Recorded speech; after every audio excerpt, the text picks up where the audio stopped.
Hey everybody, welcome in. This is gonna be a little different tonight. Decided to yank a game out of my library that I haven't played for a while. I've been playing it quite a bit off stream the last few days or so. Decided I wanted to share it with you guys. It's called Frostpunk. For those of you familiar with the Fallout games, you might enjoy this one because there are some common themes, including but not limited to people and resource management.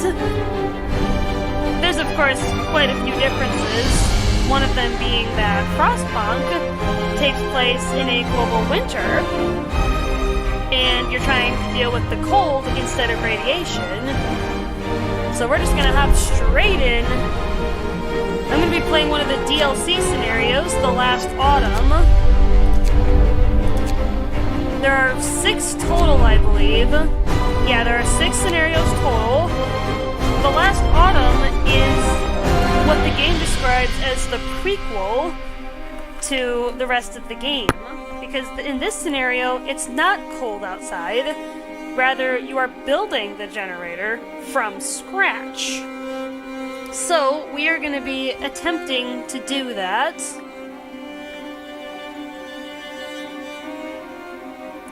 I'm testing a build order right now, so I'm gonna bump it down to easy difficulty for the time being. I'm working my way up to the medium difficulty level though.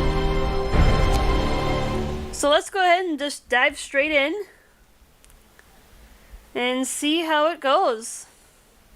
Oh yeah, for Nova, for audio balance, the music is a little loud, by the way. Okay. Yeah, and I do have Diamond here helping me out with the music, making sure it's not too loud. So Diamond's helping me out with that one. Personal Journal of Euphemia McLaughlin. I'll let the intro here Assistant play. Engineer at Imperial Exploration Company. It's been 5 weeks since we have left the familiar walls of Birmingham behind. Weeks of uncertainty, of struggle, of hope. And finally, we have reached the shores. We had 3 deaths so far. Or small price for progress, as IEC called it. I can only hope I am going to avoid their fate. They've claimed there was nothing to fear. That this whole journey of ours was just a precaution. But now, it feels like the weather is changing. And the winter seems inevitable.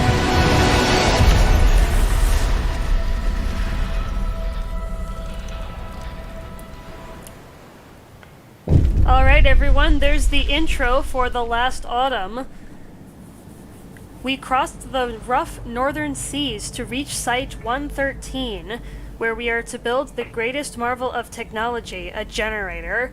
Your crew, lured by the promise of a steady job and eager to leave the work riots and bread queues behind, are somewhat taken aback at the sight of the desolate landscape surrounding the site. They were told not to ask for details, and there's no turning back now. There's no consensus why this contract has such a high priority, considering the deteriorating situation of the Empire, but your superiors are clear. This is the most important job of your life. So this is the beginning here. As you can see, there's a construction site over here. We are to build the massive Hulk known as the generator. I'm going to adjust the audio settings briefly though, per Diamond's help. Alright, I just tacked it down to 5 Diamond. Let me know how that works. May have to give it a bit for stream delay. But let me know if that sounds better.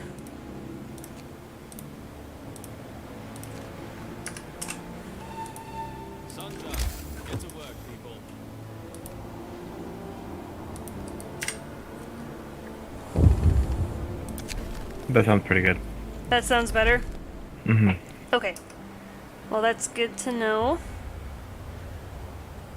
So right now we're just having our guys gather the basic resources that are scattered around the construction site. Get some rest, people. And you can adjust the game speed. If you're on keyboard, the default is 1, 2, and 3 on the numbers. So what I'm going to do right away is I'm going to set up a workshop to start researching technology. The core of Frostpunk is researching tech to upgrade your settlement, regardless of what scenario you're playing on, to help your people survive. Let's see, 1, 2, 3, 4, 6, 7, 8, 9. And throughout any scenario, you'll get these various in-game events that you'll have to respond to. You'll usually have a couple of choices. In this case, the workers are like throwing pebbles down this hole, so I'm just gonna leave them alone because I don't really care. Some events, most events in the game have an effect on your people. Either their discontent, their hope, or in this scenario, their motivation. Motivation is unique to the last autumn. That is not in the other scenarios. So that's the tech tree here. I'll just go over that briefly. Every scenario has its own tech tree. You have the base tier up here, you can call that tier 0, and then there's tier 1, 2, 3, 4, and 5 respectively. And you can see the tech tree is pretty standard. Some have a lot of them have prerequisites. So we'll be going over those as we go along. And you can also introduce laws in your little society. Every scenario has its own set of these as well. For the last autumn, what your goal is to get your motivation high and keep it there as long as you can, because that impacts your people's work efficiency. If it drops too much, if your motivation drops too far, your efficiency at any work site in this scenario will drop by 30%, which is pretty significant. You want to avoid that like the plague. You want to keep your motivation at least in the middle. If you can get it up, even better. Indignant engineer. Sure, we'll move you into your own tent. Or into a tent with a bunch of engineers. You're welcome, engineer.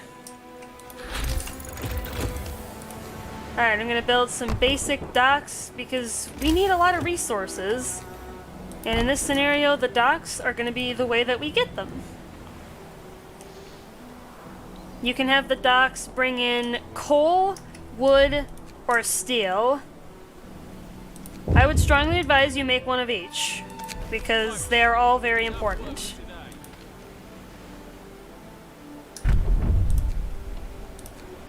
And I can introduce a new law already.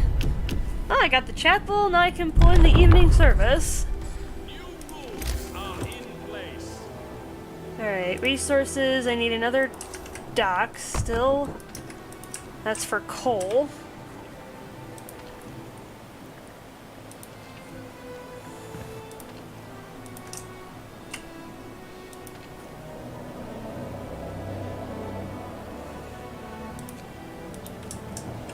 Make sure that's at least available. And I have a written tech tree in front of me because I'm trying to figure out how to beat this scenario on the higher difficulties because of how unique it is. In all other scenarios, you start with a generator. Like I said, in this one, you obviously do not.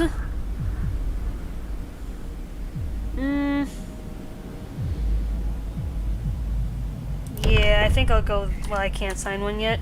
And you do have a cooldown between signing laws in any scenario, and that does increase with time, the length between adopting new laws. Yeah, I need tier 1 right away.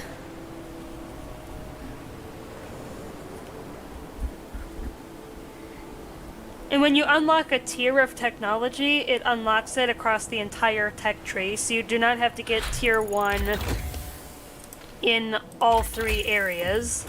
As you can see, I can get tier 1 in any of these, which is nice. I'm gonna get the reloading station next because that increases my efficiency at the dock sites. Quitting time. Take a breather. And there's also a workday period that you'll notice up here. Tells you what time it is, the current temperature, what day it is, the timeline.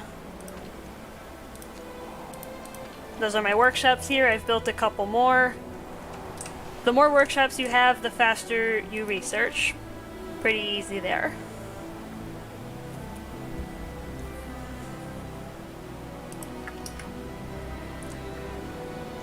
Yeah, I'm just waiting for my guys to... Get on up. Work's not gonna wait. Yeah, I think I need to go this way first. Hear me. New rules in effect. Yeah, at least get it going. There.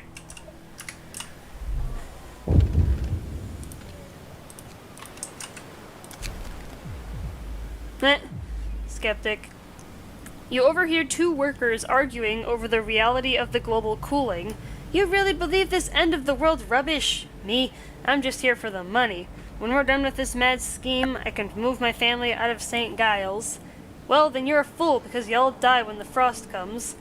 He turns to you. Ain't it the truth, sir? Well, honestly, there isn't really a great option here. And sometimes there is no good option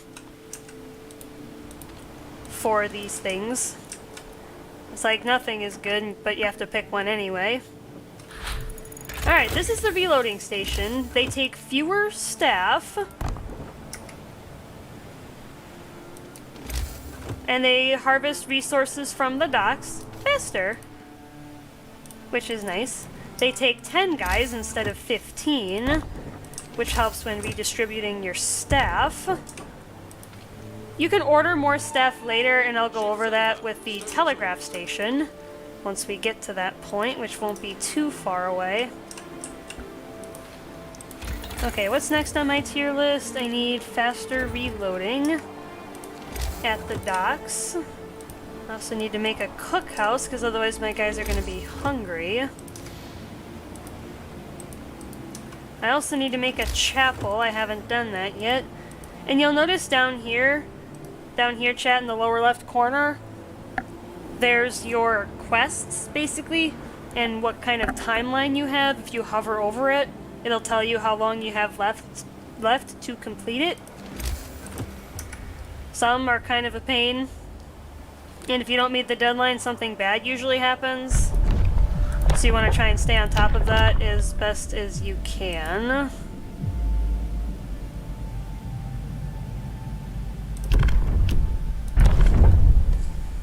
Rules and regulations have changed.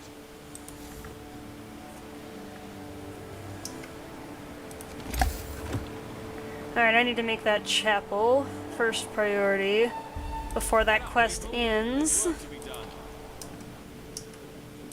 Okay. And it might be hard to see, but if you look at the ground where my mouse is, you can see the lines. That tells you how big a structure is. And you can use that when planning your city layout. So it's very handy. Very handy to have. Alright, I have faster reloading, so my docks are more efficient as well. Now I need the fishing harbor, according to my list. Then I'll have the chapel built in time. Sweet. Now I think what I'm going to do is I'm going to complete the ring around the generator. And you'll notice, chat, for this particular one, you can't build a lot of stuff in this red area here As we go about this throughout the scenario, you'll notice me building special structures. They're unique to the scenario in constructing the generator. They have to be within that red area, which is why I have to build on the outer edge.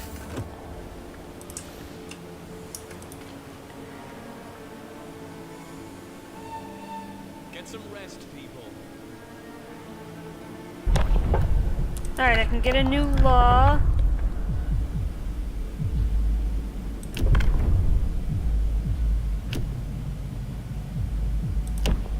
Yeah, I think I'll go this route next. New company rules are in place. Yeah, this is the bathhouse. It lets you, for a cost of coal, it'll help people prevent from getting sick. However, because of that coal cost, I don't typically run it. I just get it because it's a prerequisite for a different law that I actually do need.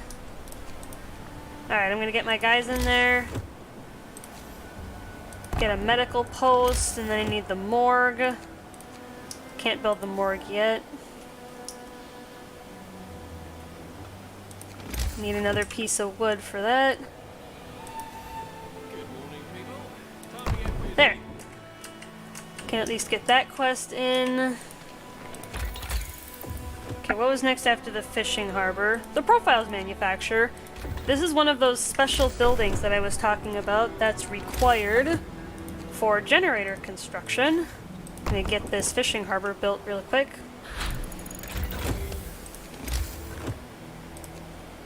Yeah, this building allows me to create structural profiles for the generator. They're required for a few of the generator's parts. Alright, comfortable quarters. That's the one I was looking for. Hear me. New rules in effect. Alright, what was the next one? Tier 2. I don't have enough wood for that yet, though. The shift's over. Time to grab a bite.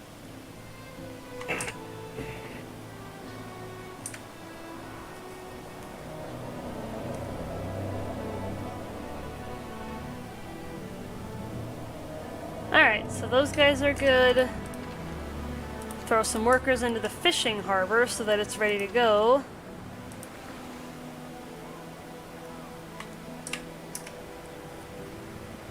Alright. Come on, get moving. Time to work. Yeah, high motivation. The motivation bar is down here. There is a daily loss starting after the first couple of days that you have to try and mitigate. The regulations have changed. Can be kind of tricky to do that sometimes. Can I do anything else? I do need the telegraph station. In this scenario, that's how you also request additional staffing for the construction site. So additional engineers, additional workers.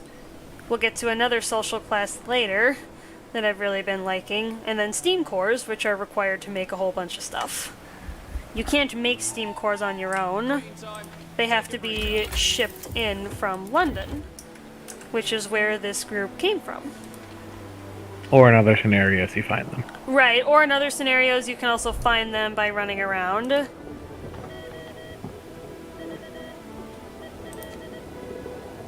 Yeah, this is the logistical limit for this scenario. It's specific to this scenario. This is basically how much stuff you can order. You can order workers, which cost 2 units of logistical limit. Engineers are 4, and steam cores are 20. So obviously they take up quite a bit. In this case, though, I'm just going to grab a few extra engineers so that I can staff the medical post. And I'll make some additional housing for them.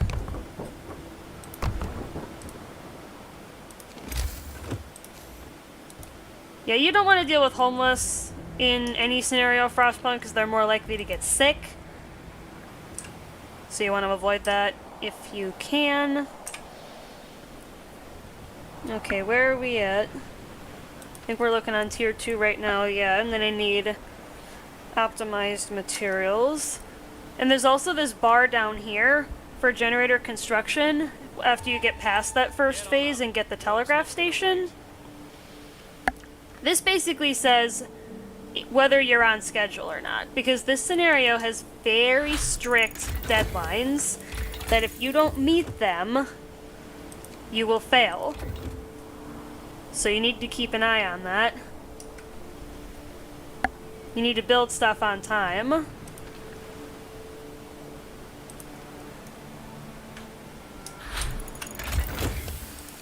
So I'm gonna pull these guys out. And I need how many structural profiles? If you hover over the generator parts on this area here, you can see how much stuff you need.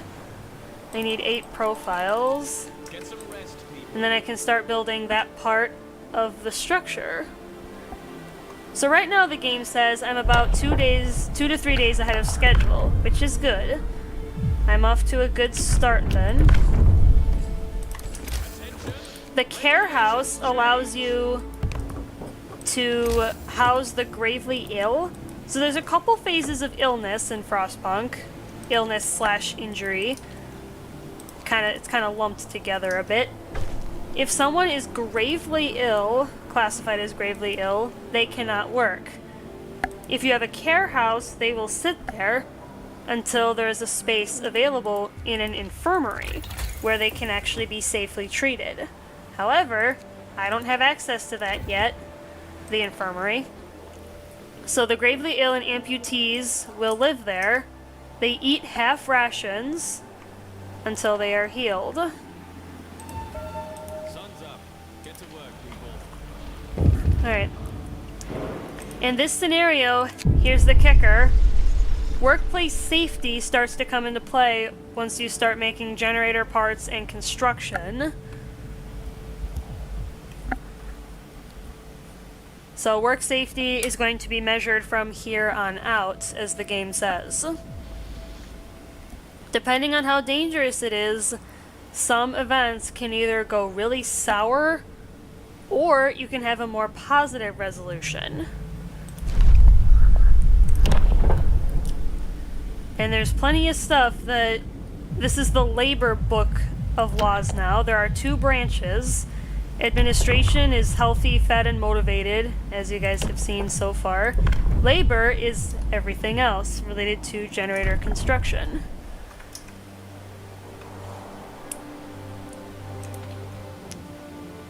Alright, I've got finer mesh. What's the next thing on the list? Upgraded docks. The upgraded docks allow for 2 even piles of stuff to be set down here. And once you start getting docks, you'll start getting letters from home events. As you can see, there's no good outcome here because either motivation will fall or discontent will rise. Neither of those things are good. So it really doesn't matter which one you pick. Alright, because of that quest, I'm going to enact safety procedures. What this law does is people work slower but safer. It increases workplace safety by 1 level. Your motivation will rise a little bit, but using it will lower efficiency by 25%. Company rules are in place.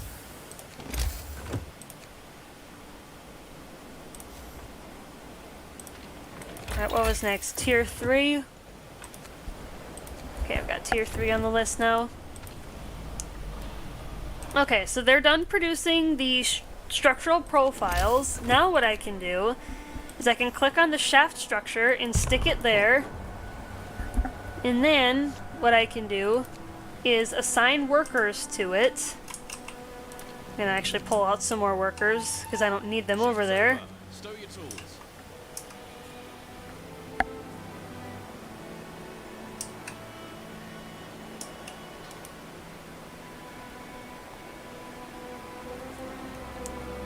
And as you can see down here, the workplace safety is currently at the harmful stage. Once you get to dangerous or deadly, accidents can start to happen. And this also comes with a risk of illness, depending on how unsafe the work area is. You'll see that as we go along here. Come on, get moving. Time to work. So this will tell you how long it'll take them to finish.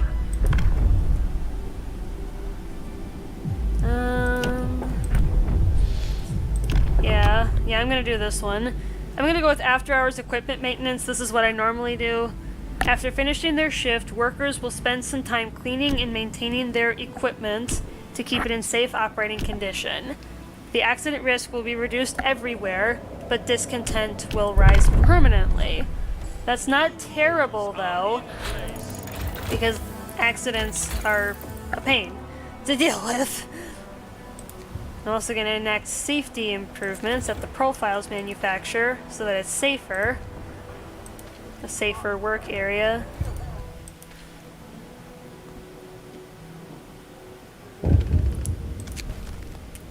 Alright, and this is another thing that starts to happen as you start constructing the generator,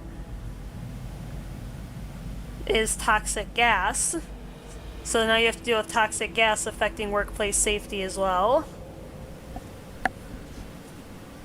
The game will warn you 24 hours in advance of any changes. And there's a little bar up here that'll tell you. Each level of this will reduce workplace safety by another level. What you can do to try and mitigate this is use ventilation plants to ventilate out the gas, which increases workplace safety by 1 level for each active ventilation plant.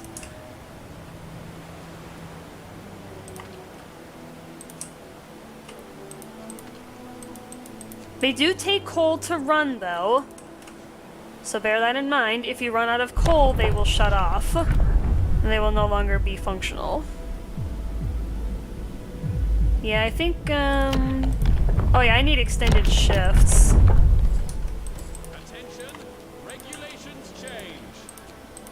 Nobody likes extended shifts, but honestly, you get a lot more done in that same amount of time. Get another service up, keep up that motivation, because then that just buys you more time when bad events do occur. Yeah, as you can see, you know, now it's dangerous, but if I put on safety precautions... Oh, there's another one.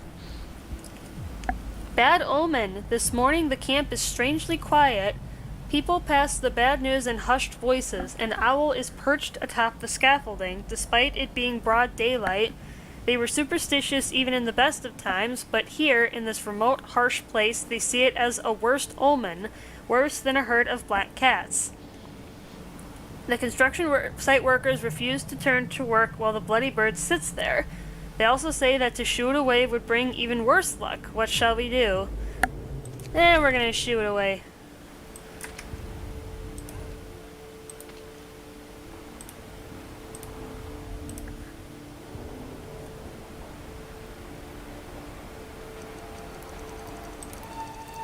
Folks, enough work for today. Alright, there's the ventilation plant. It's going to be functional now, so it'll increase workplace safety, which is good. Get back to this. Some laws are split. As you may have seen with extended shifts earlier, you have 2 choices. You can only pick one of them. I like to pick medical repatriation, English, in this case, because the amputees take up space, and they still need to eat, obviously. But if you use this, you can send them back to London to get new staff in their place. Or, the alternative is the ability to order prosthesis shipments to return your amputees to work. However, they cost logistical limit in the telegraph station. So because of that, I'm gonna send them back home because it's more, New regulations. I have found that it's more efficient to go with medical repatriation because you can get more workers back and not use as much of your logistical limit. So as unfortunate as it is, I'm sending them back home to London, which, by the way, is in disarray, as you may have seen and heard from the workers on site.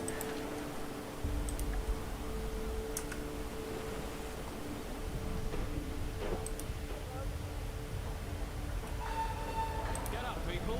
There's work to be done.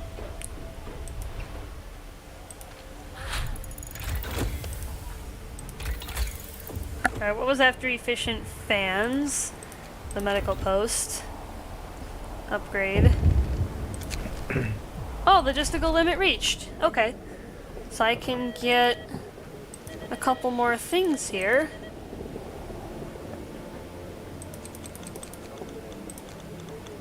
Perfect. Get some more workers and engineers. I think I'm gonna need another chapel.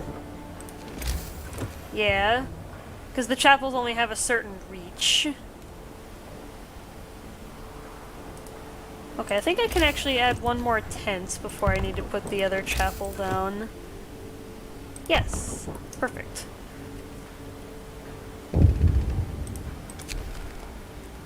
A taste of home.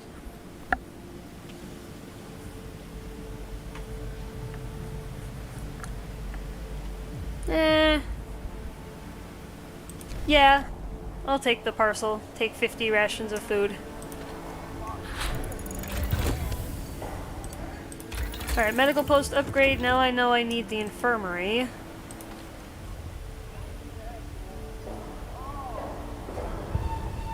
Get some rest, people. Alright, now I have the infirmary. So I will delete the medical post because the infirmary is better. Although, I do not have my steam core yet, so I'll have to wait for that to come in.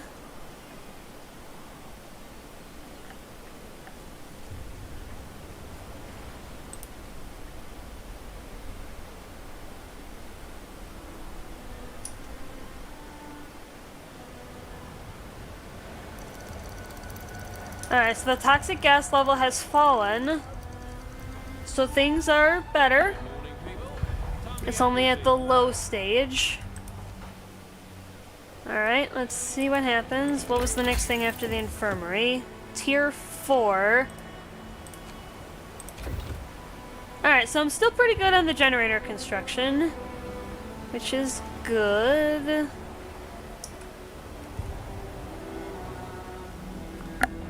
Oh no! Ooh, we got an explosion here, chat.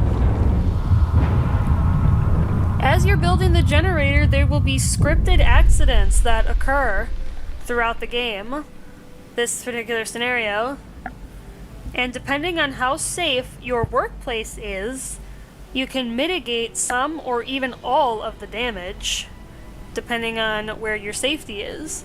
In this case, because my workplace safety is at the unhealthy stage, I am able to mitigate the damage entirely. If my workplace wasn't as safe, some of my workers would get injured. But in this case, they will all survive without injury, and the rescue team was successful. Now I can have the infirmary.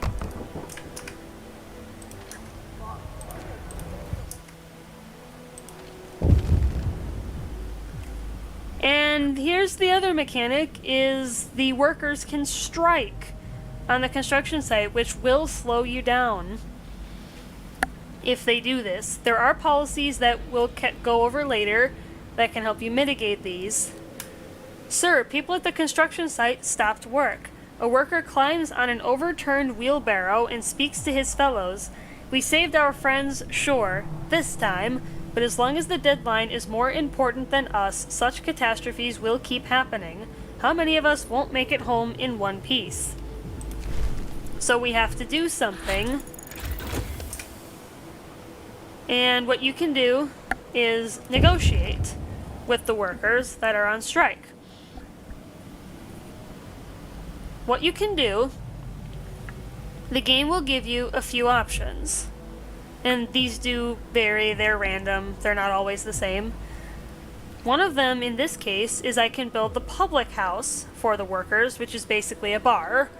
I can give them the rest of the day off, which will remain, the workplace will remain closed until the next day. Demands may escalate though. I can try to appease them with extra rations of food, or I can say I need to think about it and come back later. In this case, I'm gonna tell them that I will build them the public house. Depending on what happens, the strike may resolve, or it may go further than that. After the first strike of the game, which is scripted, that is a scripted event, it cannot be avoided, you can lean on either the workers or the engineers and get a new set of laws in the labor book. I go with the engineers because they have quite a number of very useful abilities that can increase the safety of the construction site. So I strongly prefer to go with them for that reason. Alright, and I can get my engineers in the infirmary. What was the next thing I had to do? Where am I on the list? Okay, so I've got tier 4, and I can go for the machine shop, which I will need for other parts of the generator. So my workers are going back to work. Alright, now I can build the machine shop, which allows me to make steam exchangers, which is another component of the generator parts. I'm gonna build some more roadway here, so that if I need to build additional bunks and things like that, and the public house that I'm gonna have to build in a little bit here.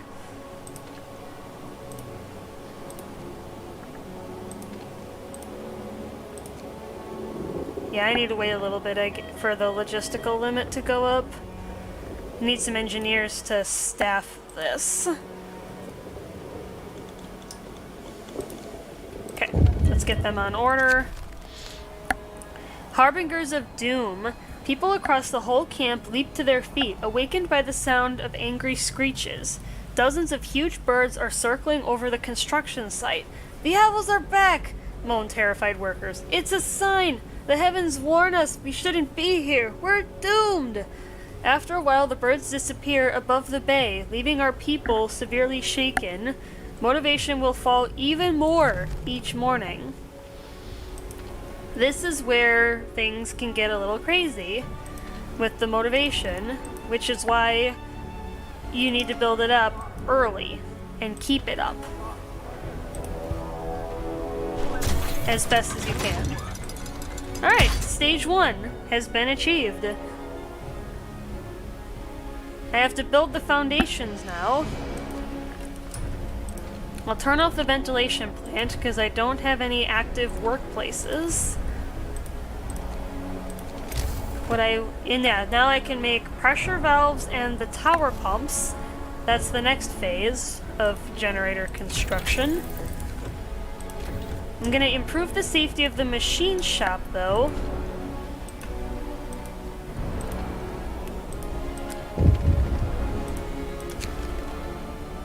News from London, abandoned site. Congratulations on completing your first milestone on schedule. Meanwhile, after funding cuts and a catastrophic accident at Site 107, the project was scrapped and remaining workers scheduled for evacuation. If you can spare the men, order foragers to search these coordinates and recover whatever materials you can. We will have far from enough generators to evacuate everyone should the unthinkable happen. Your task is now even more important. That's a bit somber, but thanks anyway, London.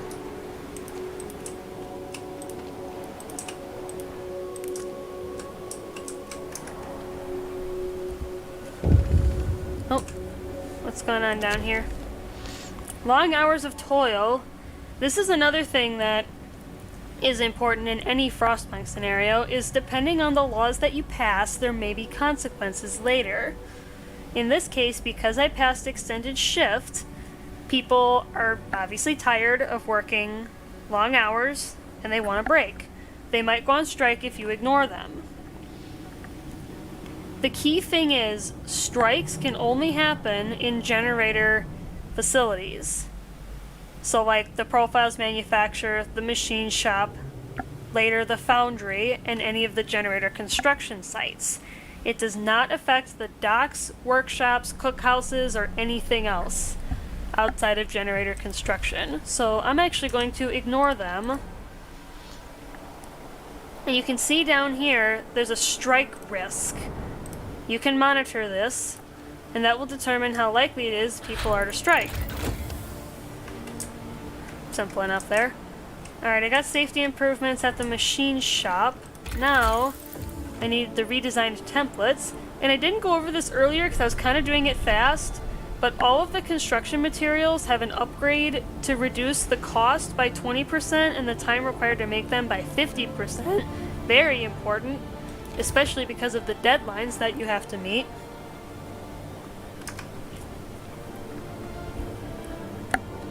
So let's go ahead and get that researched, and then I can start making some other stuff here.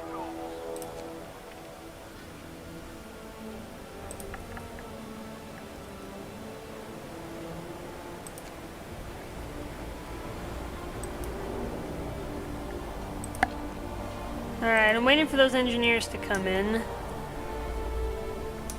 I also need to open the public house pretty soon here. If you don't satisfy the strike requests, it increases the strike risk of all your generator workplaces. Just something to keep in mind.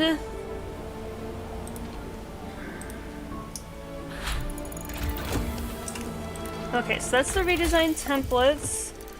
Now I can get the advanced fishing harbor. Produce more food, or at least have the capability to do so. Oh, I thought it was set to make hearty meals. Oh, I didn't mention this earlier, but I passed the hearty meals law that gives you more motivation. I forgot to change it over in the cookhouse. I was like, why am I swimming in food? I normally don't have that much at this point in the game. But then I realized, oh, they're not making the right meals. That can help mitigate some of the motivation losses. Meals constantly increases your motivation, right? It can help mitigate the loss. It can gain your motivation, but obviously eventually your motivation's gonna tank faster than you can replenish it. But the more you can slow it down, the better. So now, because of the engineers, I can make oversight facilities. I am going to need more engineers to staff these, though, so I'm going to have to order some from London. Oh shoot, I forgot to open the public house. I actually got to back up a little. The game does autosave every day, so if you do mess something up, you can go back a little bit. But you can't go back too far. So just something to keep in mind. But it is handy, especially if you like just did something that you didn't mean to, like I did. You can easily fix it.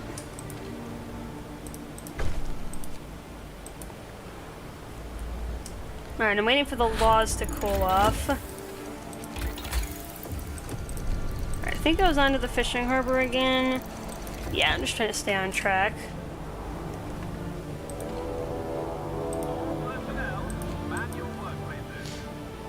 Alright, Book of Laws. Oh, looks like Advanced Fishing Harbor is ready. Now I'm ready to go for the Foundry, which is the last of the 3 generator construction facilities that I have not built yet. Oh, Oh, Factory Inspectorate. Bonus. An engineer from the Factory Inspectorate comes to talk to you. I have great news, sir. To celebrate the opening of our inspectorate, the company sent us a shipment of fine tobacco. It's a rare delight in these times. Wouldn't it be nice to share it with the workers? If you do that, there's actually good outcomes no matter what in this case. But I'm going to do this because then the strike risk will fall for a couple of days. Alright, now I can fix my mistake from earlier and sign the public house. Rules are in place. That must be a lot of tobacco if there's enough for everybody. Yeah, there's 120 people on the site right now, so yeah, that is a lot. Yeah, that's ridiculous. That is a lot of tobacco. Alright, now I'm gonna create the foundry. Except I don't know how big the overseer stations are, so I'm gonna wait until I get those. Okay, but I do need to get busy and start making... Okay, I need 10 structural profiles for the next piece, so I'm gonna start making those. I'm gonna turn the ventilation plant back on, because I need these guys to make stuff.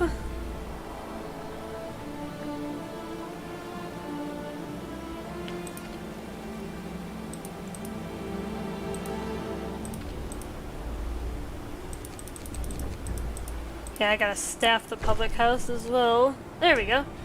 And my motivation's going up. Oh, it just went back down again. Seems okay though. Alright. Labor.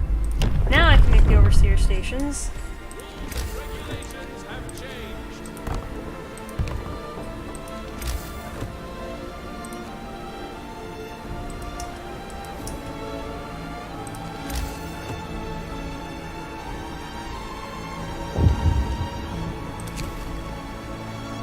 Oh.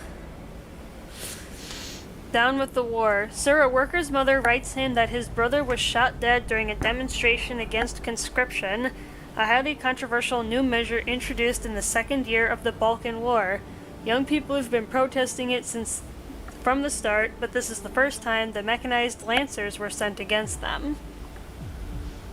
And I'm gonna censor that part. Alright, now I can make the foundry.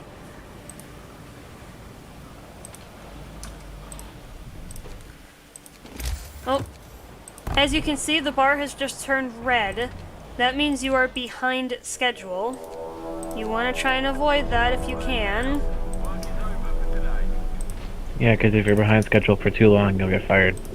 Right, as for those of you who just popped in, if you're behind for too long, you will get fired, and the game will end immediately. So of course you want to avoid that as much as possible. Yeah, I'm getting some more engineers here so I can staff those stations. I'm gonna have some workers on the queue though. Well, actually no, I'll wait a bit. Dang, what the heck? I'm gonna have that service. Oh! Looks like we had an accident.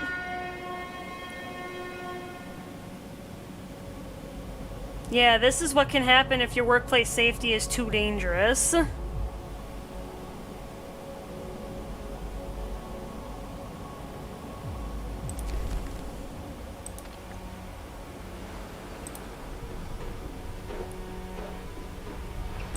As you can see, there are 6 people that are now amputees. I honestly didn't realize that the gas concentrations were that high. That's something I really should be paying more attention to, but I haven't been. Foundry safety improvements.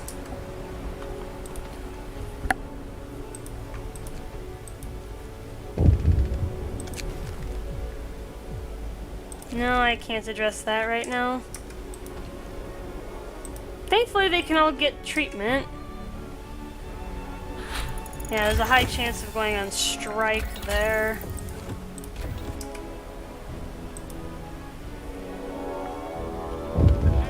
Yeah, now I'm behind.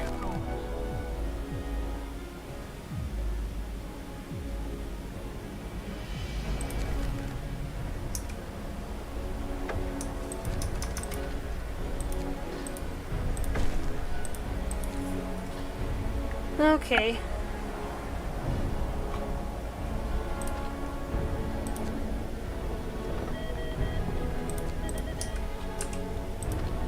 Yeah, I need some more workers.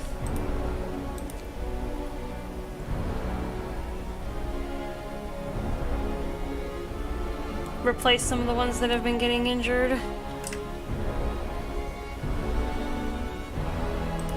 See if I can get back on track here.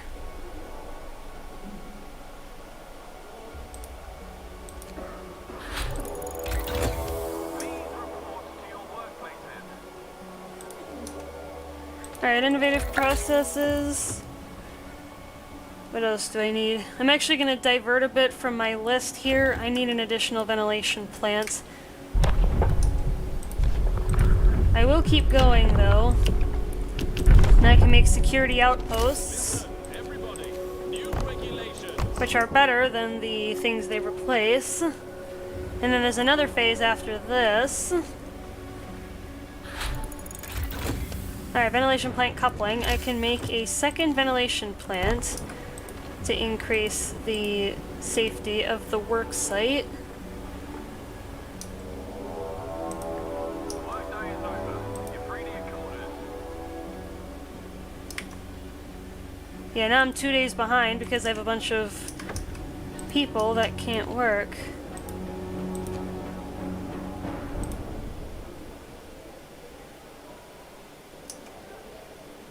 How are there people waiting for a place? There's plenty of room.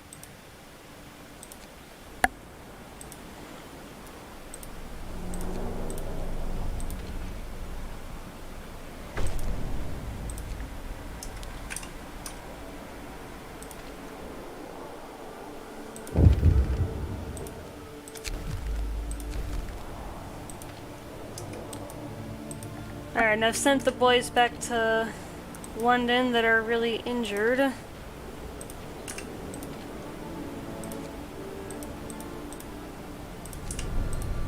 Try and get some more workers in there because I gotta catch up a bit.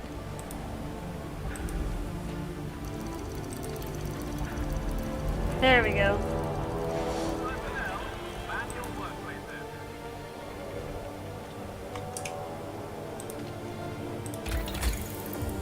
Alright, and then I need tier 5.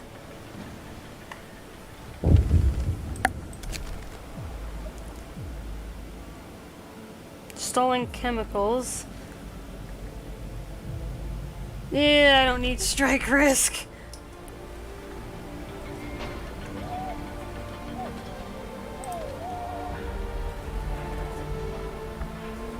Okay. And now I can get the high flow filters.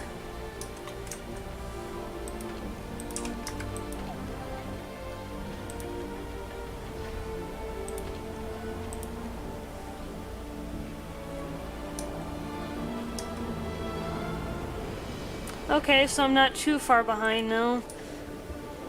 Could use some additional workers though.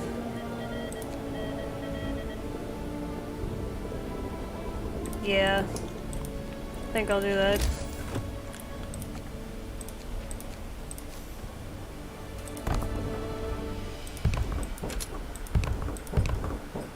Make sure there's enough beds for everybody.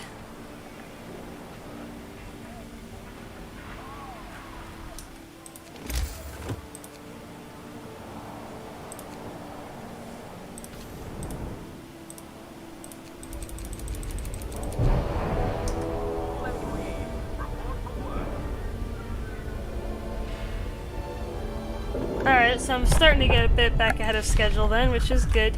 Phew! Alright, this is what I was kind of hinting at earlier, guys. This is the... If you side with the engineers, you can get this social class called the Convict. They eat half as much as workers.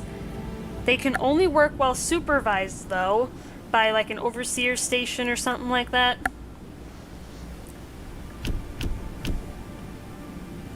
It's just... I just need to build a penal colony to house them. And you can also lease them from the telegraph station now, once you adopt that policy. Wanted. I don't think he's a murderer. That's fine. Alright, so I've got the steam exchangers that I need.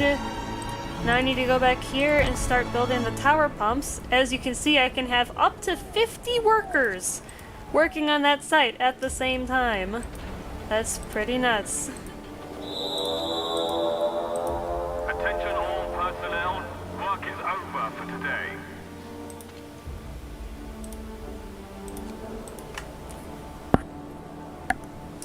Alright, where am I at with the tech? I think I'm good. Oh, and I need more steel. Of course I do. I need everything! I need more of everything. Don't I? Seems like it. Excuse me.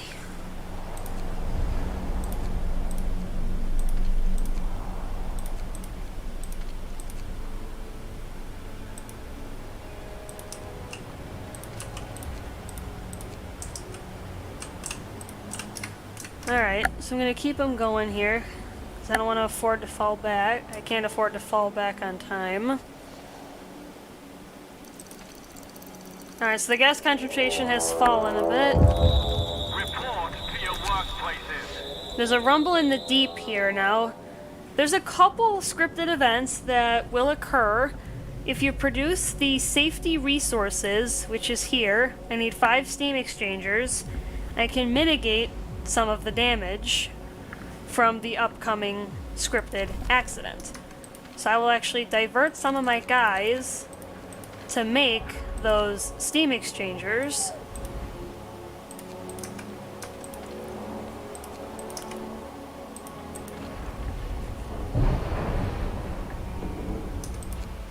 And then I can put them back into the main area here.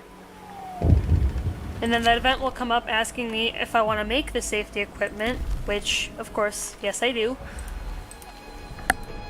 And now my workplace is safe because of all the stuff that I have. I've got 2 ventilation plants running, and I did that little safety equipment preparation. If you manage to get your workplace to the safe level, you're pretty well protected against accidents. And you can mitigate pretty much everything with it. As you can see, this is another scripted event.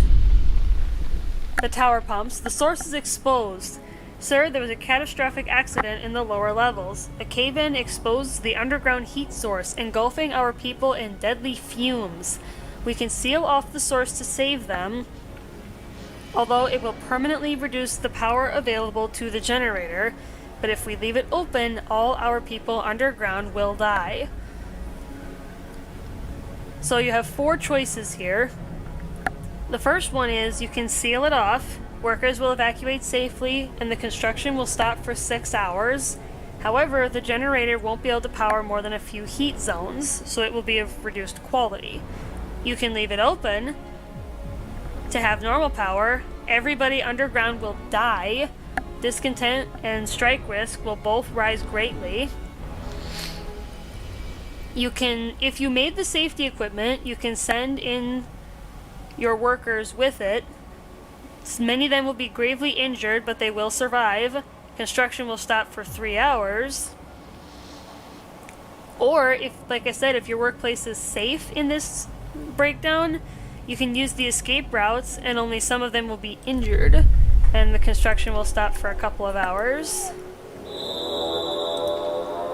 Shift is over. Report to your quarters. It's difficult to get your workplace up to safe, though, because there's a lot of stuff that you have to mitigate for it. Okay, so I'm doing good on time. Alright, now that that's stabilized, I'm gonna build a couple of penal colonies so that I can start having convicts on my worksite.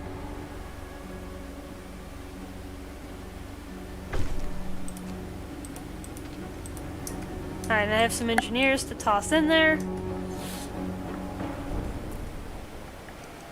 Yeah, daily loss concerning. The work shift starts. Alright. Looks like they're about to finish.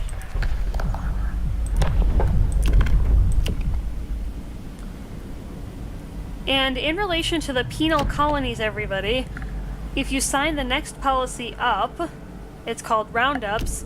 If you use it at the security outpost, up to 15 of your workers will turn into convicts, but your discontent will rise significantly.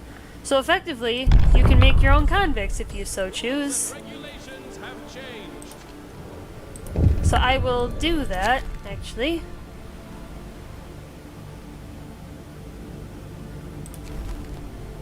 And you can do that for each outpost every 24 hours.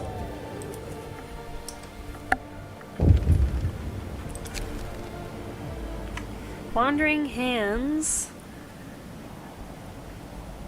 A female worker suspected of stealing factory supplies complains that an overseer subjected her to a thorough body search. Funny how men or older ladies are never suspect, she says. This is untrue. We check everyone who's reported, replies the overseer. Either motivation will fall slightly or discontent will rise slightly. Well, there's no good outcome there, but I want to keep my motivation up. Yeah, now I have 45 convicts. Like I said earlier, they eat less, and another perk is they cannot strike. So you can effectively eliminate your strike risk by getting convicts. And they basically work no matter how dangerous it is. They effectively can't care how dangerous the workplace is. Okay, what do I need for this? It's 25 structural profiles. I need wood. I need lots of it. Yeah, convicts in this game are essentially slaves. Yeah, they're the equivalent of. Site 120. Great work on laying down the generator's foundations. You're making good time. Down here, bad weather and crop failures prompted an exodus to the colonies. Those who stayed placed their hopes in the government's newly unveiled evacuation plan. Our company was accused of profiteering by opposition politicians. Pure slander, of course. Unfortunately, we lost contact with Site 120. We are attaching its coordinates and would appreciate if you could spare a few men to check up on them. This is optional, though. You don't have to pursue it if you do not wish to do so. If you do, though, I believe... Workplace is in order. If I recall correctly, I believe it's... What am I trying to think of? I think you get extra supplies for building the generator if you do go out and look for it.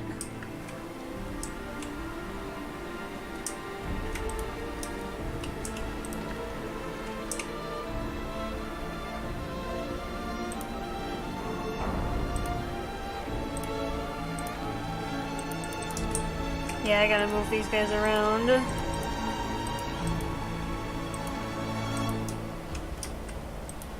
Well, actually, you guys may not have to work the longer hours. I've got plenty of food. Things are actually looking pretty good. And if you hover down here, you can see where all of your worker types are employed. That's good to know. That's often good to know. I'm going to turn the ventilation plants off because I have no reason to have them on right now. I don't have a lot of support for them right now. Alright, I need 10, let's see, 13 workers just to plug the gap.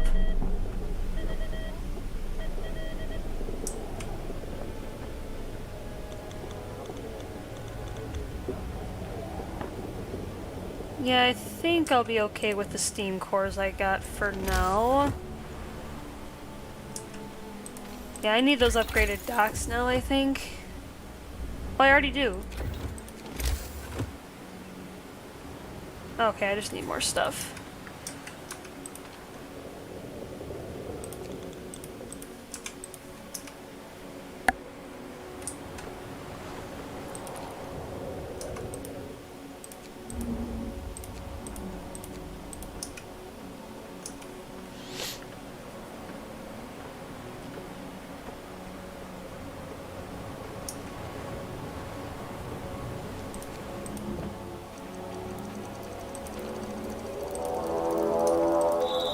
Get to your workplaces, now!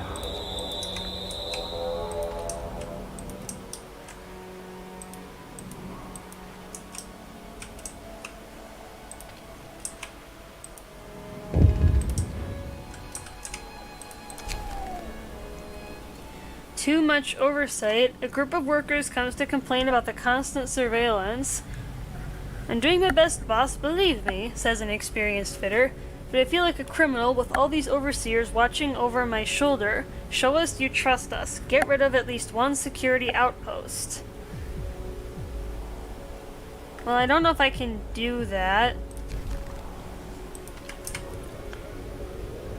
Because the security, in order for convicts to work, they have to be within range of a security outpost. Otherwise, you have to employ normal workers there.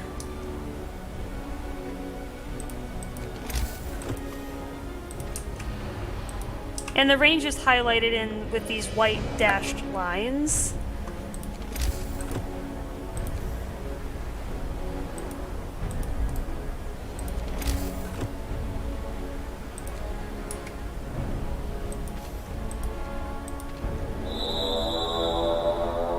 Attention all personnel, work is over for today.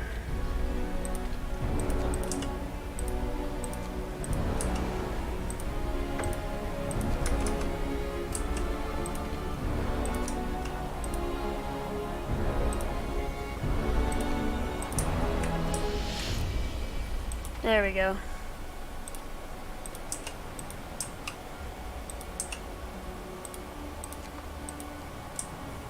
Okay. Hopefully resources will be okay for a little bit. Yeah, I really need wood. I am completely out, and I need a bunch of it for the next phase of the generator construction.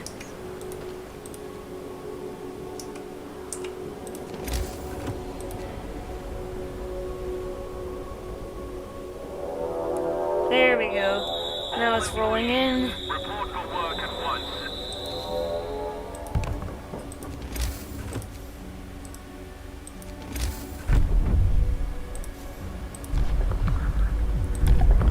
What other laws can I even introduce that would help? I can do bare knuckle bouts. They reduce discontent. Yeah, I don't want to impasse servitude, because then it's like the all-seeing eye, big brother on steroids kind of thing. I don't really want that.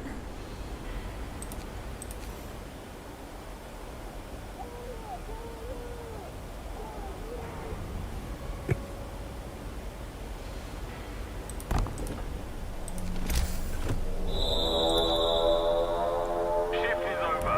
Report to your quarters.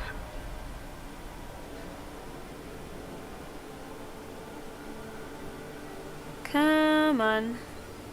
Come on, Docs, you can make it a little faster. There we go. Right, food and health. Yeah, I can do that.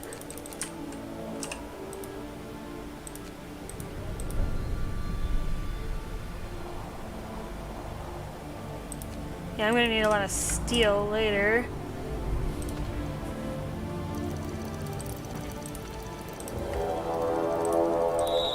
Report to your workplaces. Okay.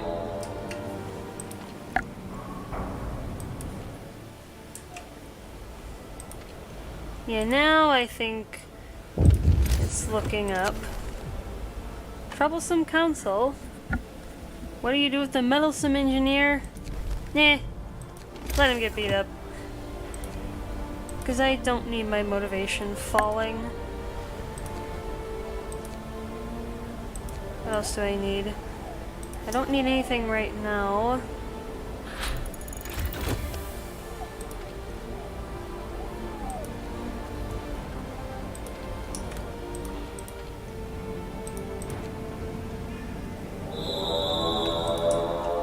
Workday is over. Remember to stow the tools.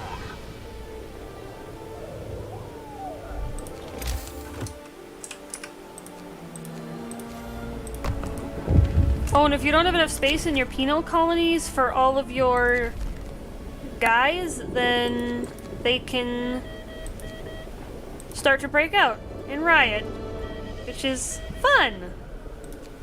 You don't want that. Trust me, you don't want to deal with that, because that's not fun. Hear me. New rules in effect. And of course, like any group of adults, people... I'm not even gonna say it on stream because that probably wouldn't be very good, but I just passed the House of Pleasure law. I think we can all guess what that means. All personnel, Yeah. man your workplaces. I don't think I have to spell it out for anyone. Considering it says right there what it does. Exactly, so I'll just leave it at that, chat. I'll leave it at that. Heck yeah, I'm gonna censor that. No way. This isn't the end of the world. We're all fine. We'll all live.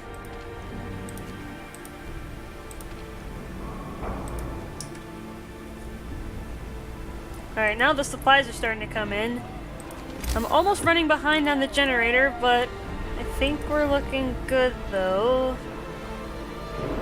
How many did I need? 25? I actually need 2 of those support frames, so I actually need 50.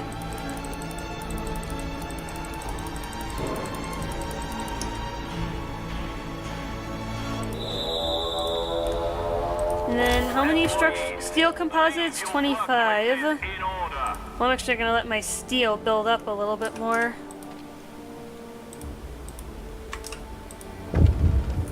Alright, I got my convicts. I can put them to work. The first time you bring them in, the workers will kind of, obviously, they don't like them.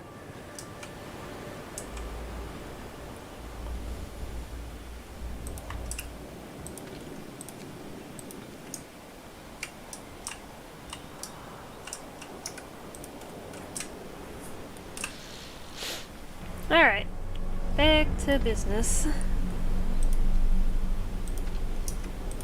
Yeah, I need that steel so I can make the steel composites. Oh, looks like the cold has started. Motivation's gonna fall even more. On this morning, the camp wakes up to the sight of dancing white flakes. The first snow came much sooner than anyone expected, and although it melts soon, the mood remains depressed. People shuffle through the mist, the falling snow muffling their voices and turning them pale like ghosts. Someone curses under their breath. This is the last thing we needed. Working in such cold is going to be a drag. This nasty surprise heralds an unnaturally early winter, but nobody feels like talking about that. So motivation will fall even more each morning than it already has been. Yep, and it's at this point where you really need to complete the generator ASAP. Work immediately. And get going as fast as you can. Yep. Alright, now I can build at least one of the support frames, at least get started on it.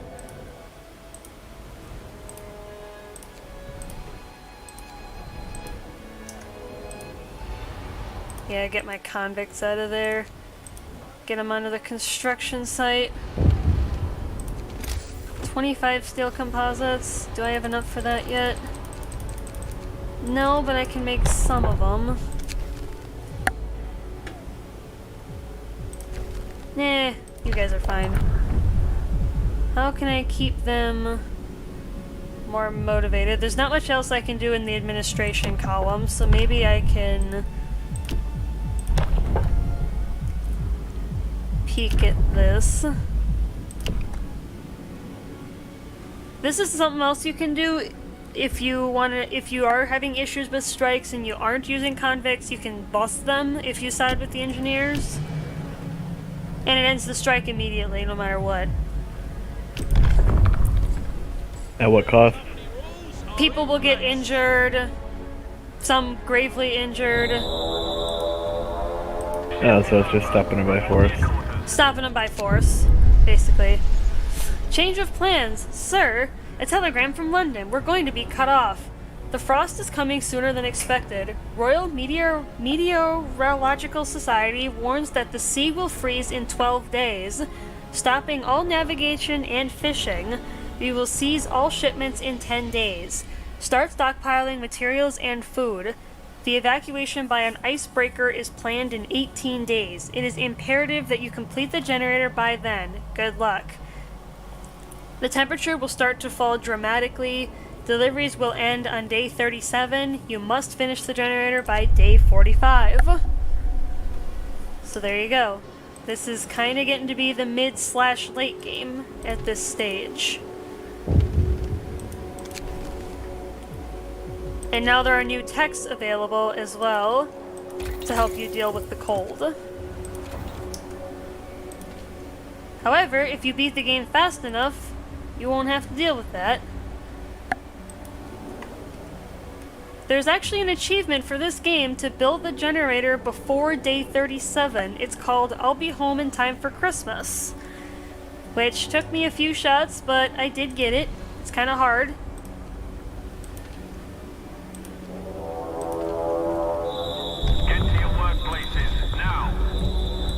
And there's not much else I can really do in the logbook, or in the law book.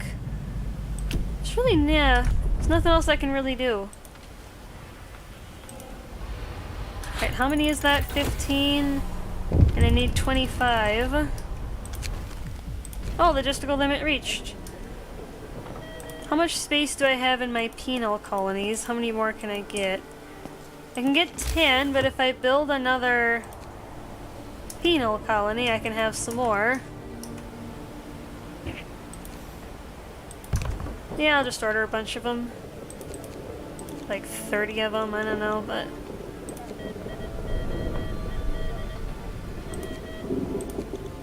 yeah, we'll do that. Okay.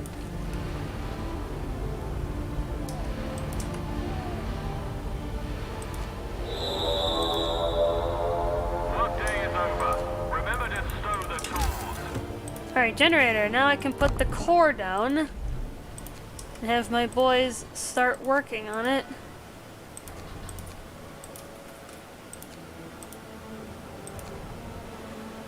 Oh, I have no coal. What's up with the coal site here? What do you mean storage limit reached?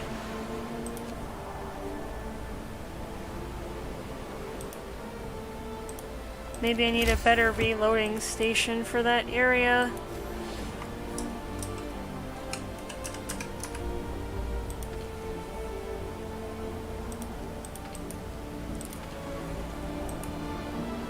Well, at least the gas concentration is falling.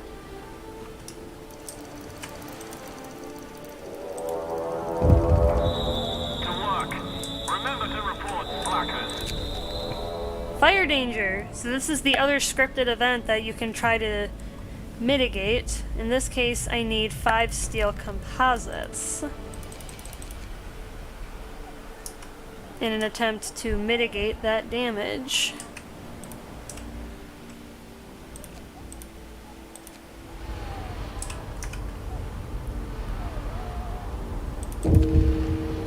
Ten people died. Oh, workers fell to their deaths. Sir, we don't know the exact circumstances, but a few workers fell into the generator shaft. They were instantly killed by the force of impact. Yeah, the workplace is deadly. Because of the gas, presumably, and...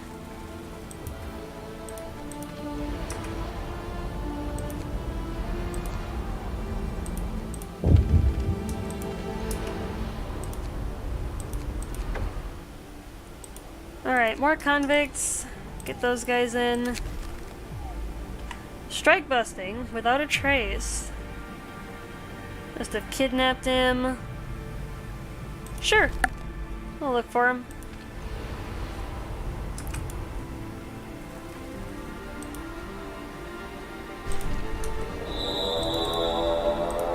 Attention all personnel. Work is over for today.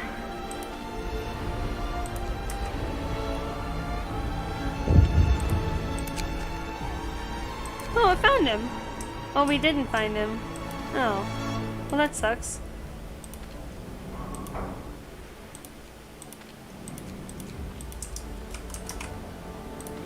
Actually, I'll put it back to where it was. Fire dampeners. Sure. Yeah, we'll build them. If a fire breaks out, at least we can mitigate the damage.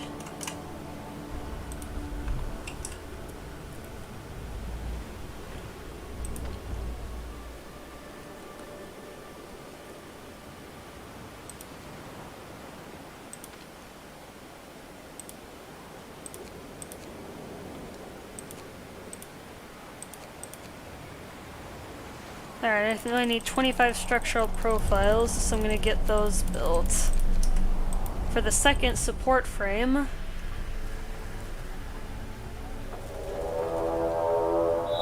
Oh, there's the fire breaking out in the core. As the game predicted. Fire has broken out. Thankfully, though, thankfully, just many of them will be gravely injured.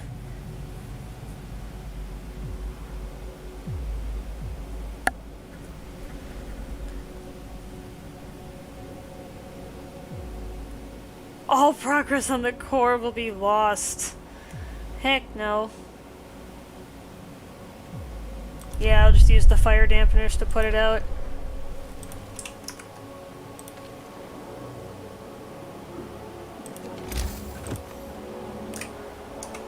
Yeah, I think I'm gonna need another infirmary here because got a lot of injured people.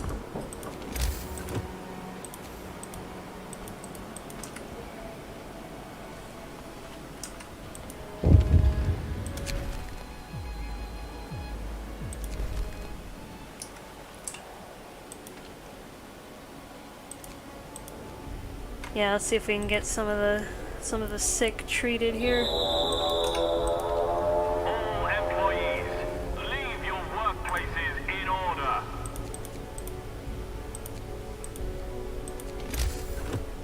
And you can build multiple generator parts at once, it just takes an awful lot of manpower to do that. In this case, I've got plenty.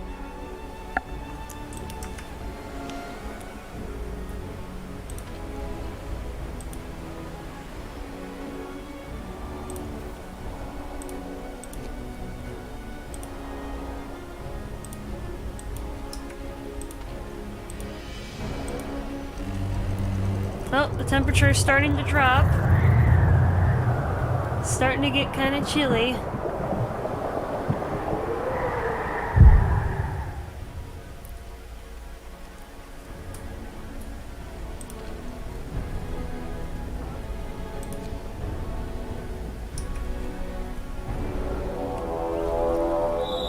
Get to your workplaces now.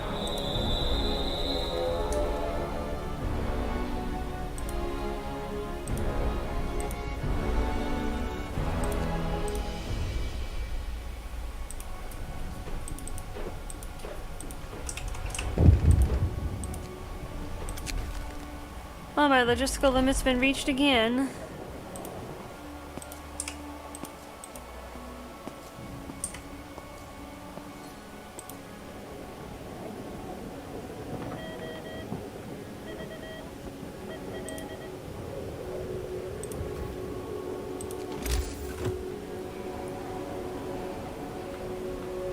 Yeah, I need more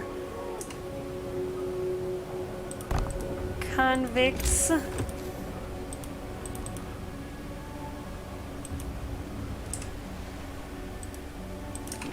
Make my own cheap workers.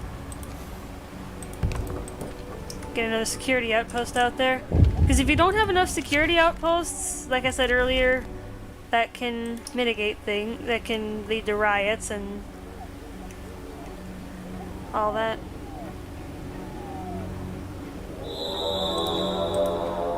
Work day is over. Remember to stow the tools.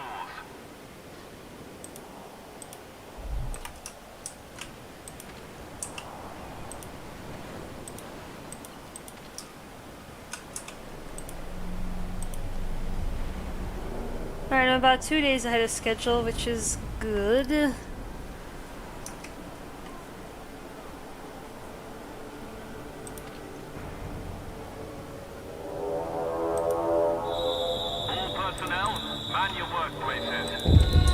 Oh, looks like we had an issue. What happened? Maimed by a machine. Oh. Well then. Alright, is the core gonna be done here? Yes. So stage 3 is done. Now I need the 2 thermal holes. Ah. That's always the rough part.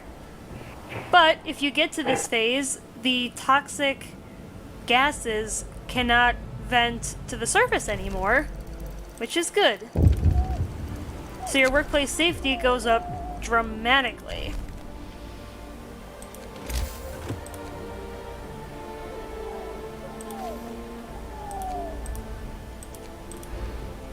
Okay.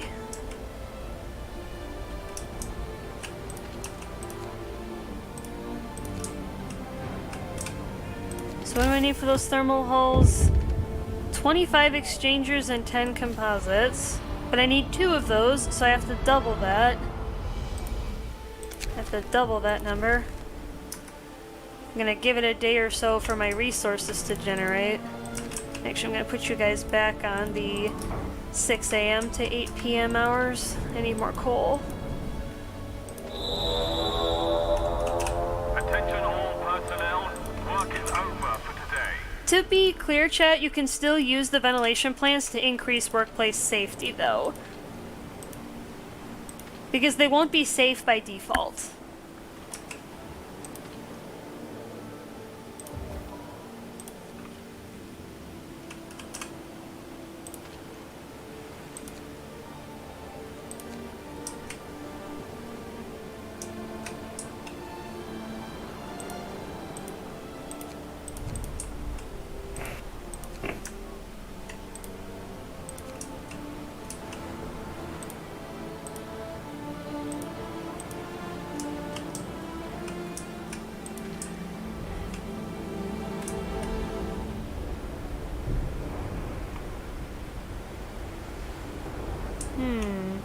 I just ran into a problem.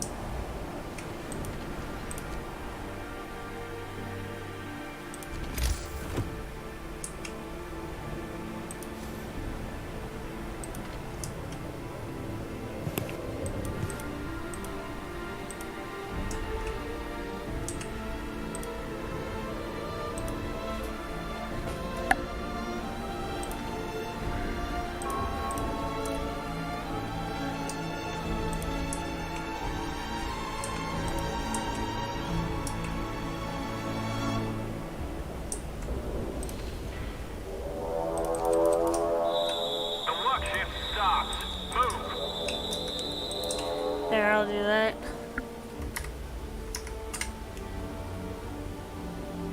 Yeah, I'm still pretty good on time.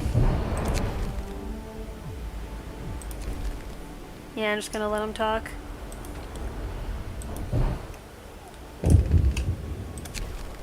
Fun! House of Pleasure! Venereal diseases.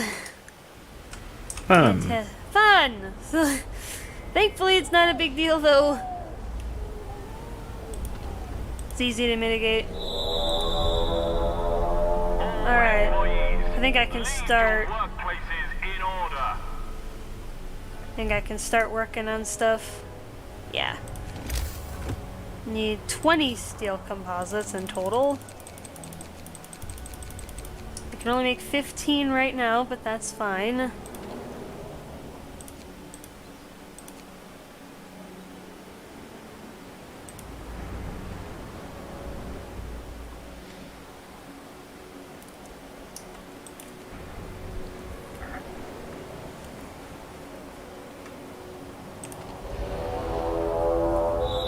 Get to your workplaces, now!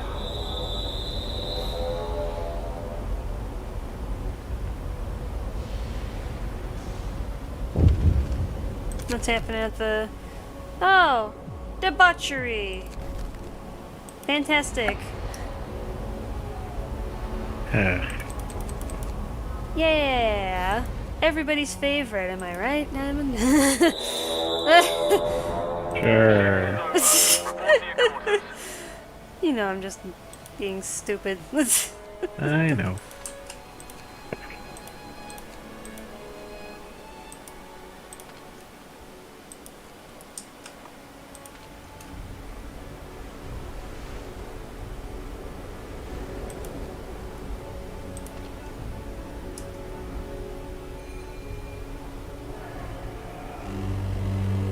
Alright, the weather's starting to get real chilly.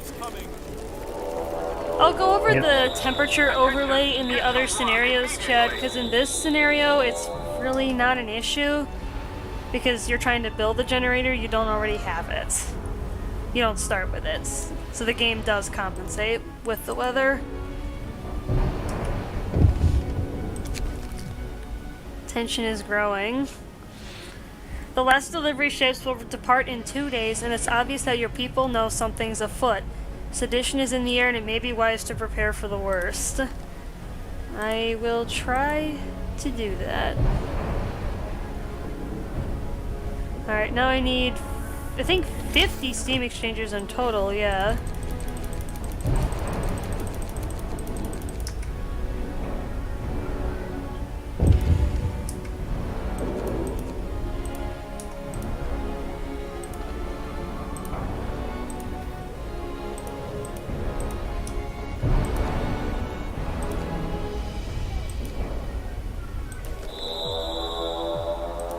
Attention all personnel, work is over for today.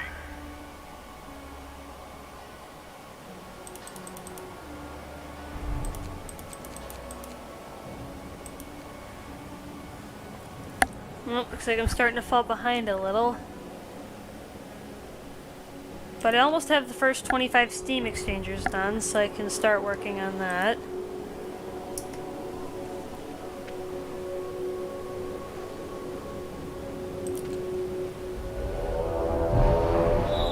All employees, report for work at once.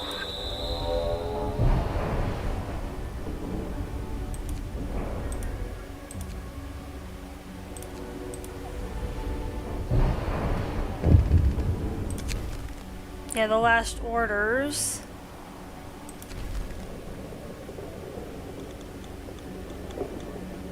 How much space do I have in my penal colonies? I got plenty of room.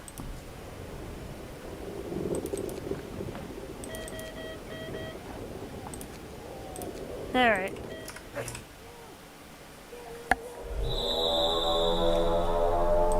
employees, leave your workplaces in order.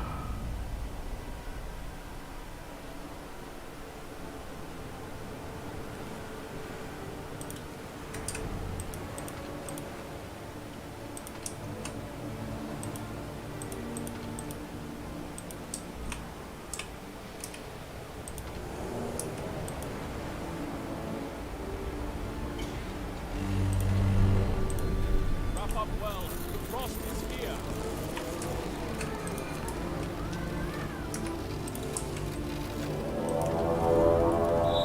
The work shift starts. Move.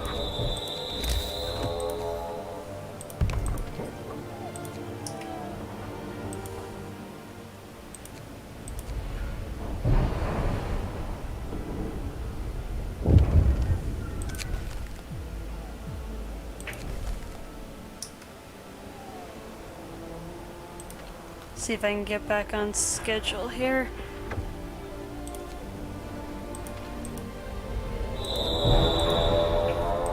How far behind schedule are you? About a day or so. Well, that's not bad at all. Yeah, I'm trying to get back ahead though.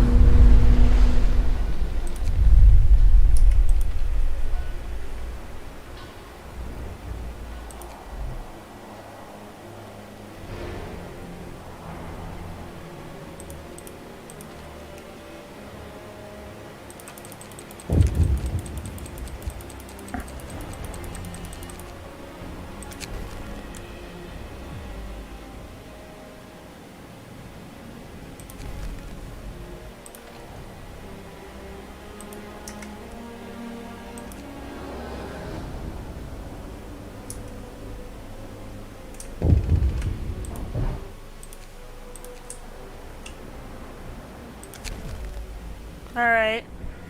We're alone. So now we gotta hold out until the ships come to rescue us.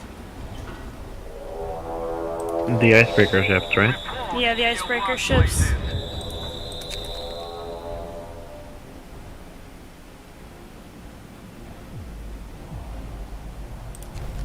Yeah, now there's not a lot of food left either. Hopefully I have enough. I don't have enough to hold out, but hopefully nobody will die.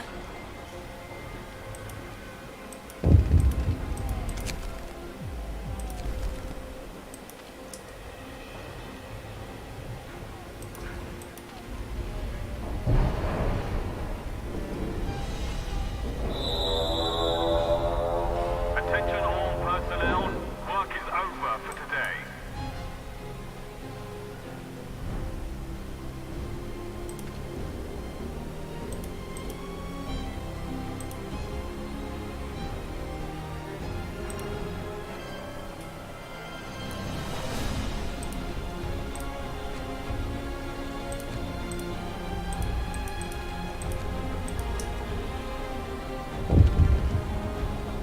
Yeah, the efficiency is starting to fall. It's not quite in the low stage yet. Bundle up. Getting colder. Of the generator? Personnel. Yeah, it's not quite down below the 30% mark yet.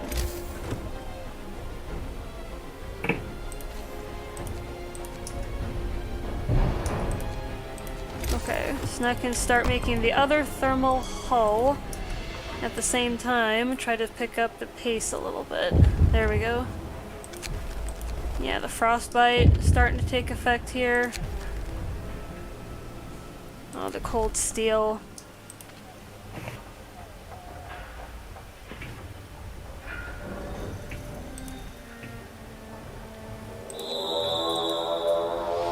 Workday is over. Remember to stow the tools.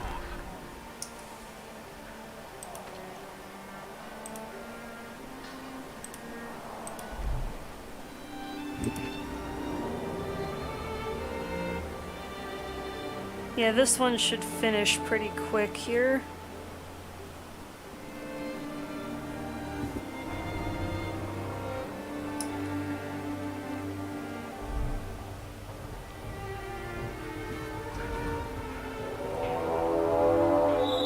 Get to your workplaces now. Alright. So that's one thermal hull. I'm trying to build the second one.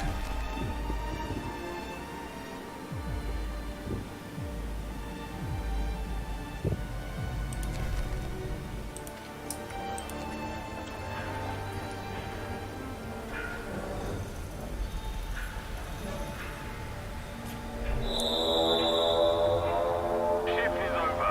Report to your quarters.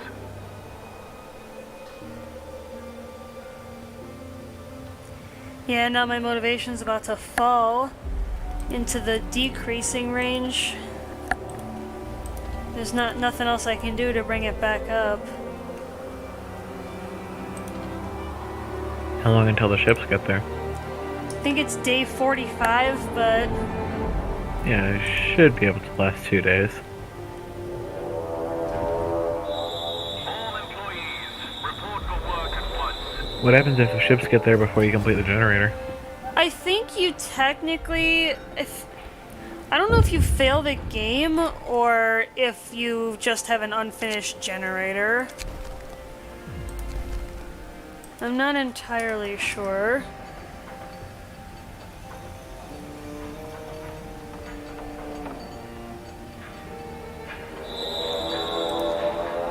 Attention all personnel. Work is over for today.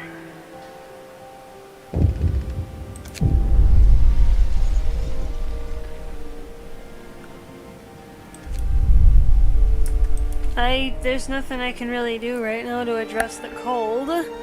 Just trying to get the generator done. Yeah, everybody's going hungry right now. Hopefully they don't all die by the time the ships get here. Yeah, it's an alarming daily loss. Attention, get to work immediately. Yeah, the higher your discontent is, the more likely people are to strike. The strike risk goes up, but with the convicts, they can't. Mm-hmm.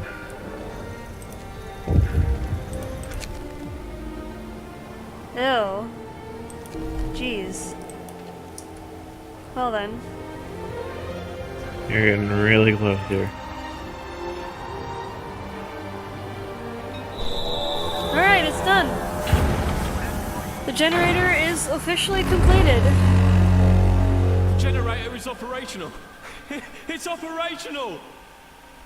Alright. The game is technically done.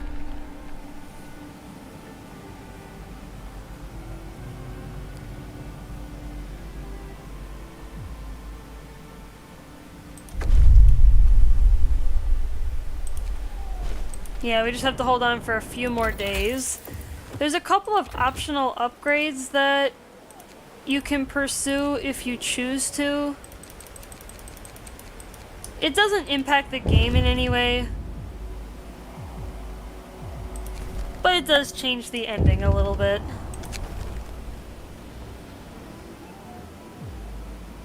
Oh, yay. What's up? Everybody's rioting in London, the food shortages.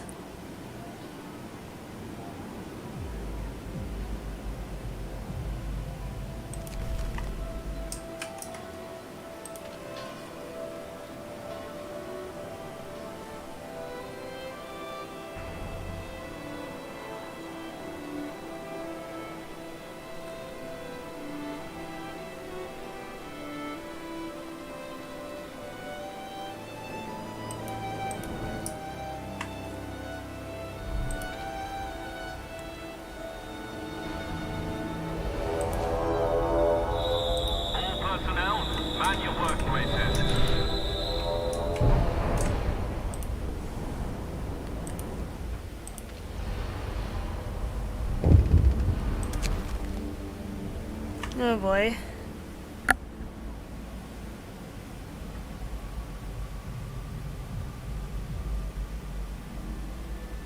Alternative food source law will become available. I mean, we kinda... Yeah. Discontent is too high. That's kinda...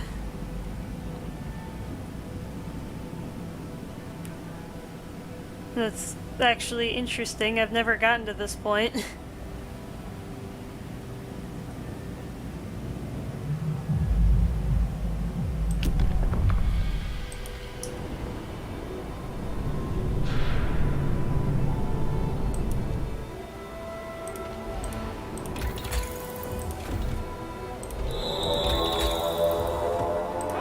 Can't sign it because your discontent is too high, huh? I've never heard of that. Like I said, I've never gotten to that. I've never had a food supply this low. I mean, it makes sense. Your discontent is super high, so if it rose anymore, I'd probably be maxed out and you'd fail. Yeah. To a general strike.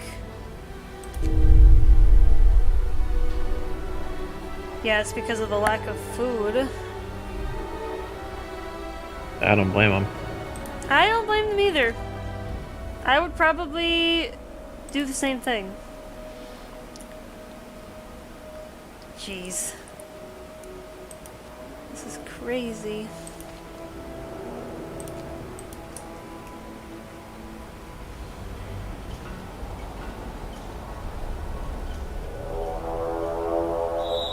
Report to your workplaces.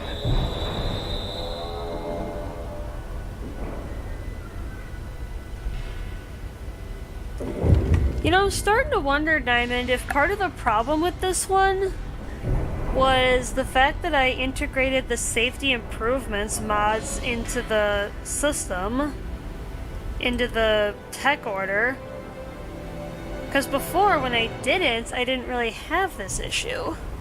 Some of the issues that I'm having right now. So I'm starting to wonder if that's the cause. It's possible. Jesus, almost your entire population is starving. Yeah, it practically is.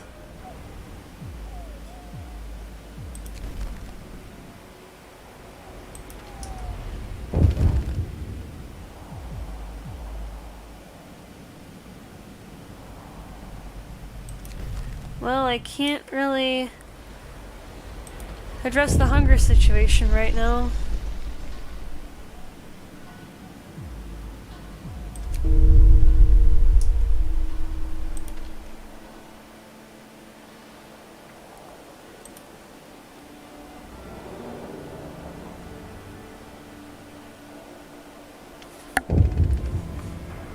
Yeah, I still have another... Oh, there's coming tomorrow. Yeah, because the time left 12 hours.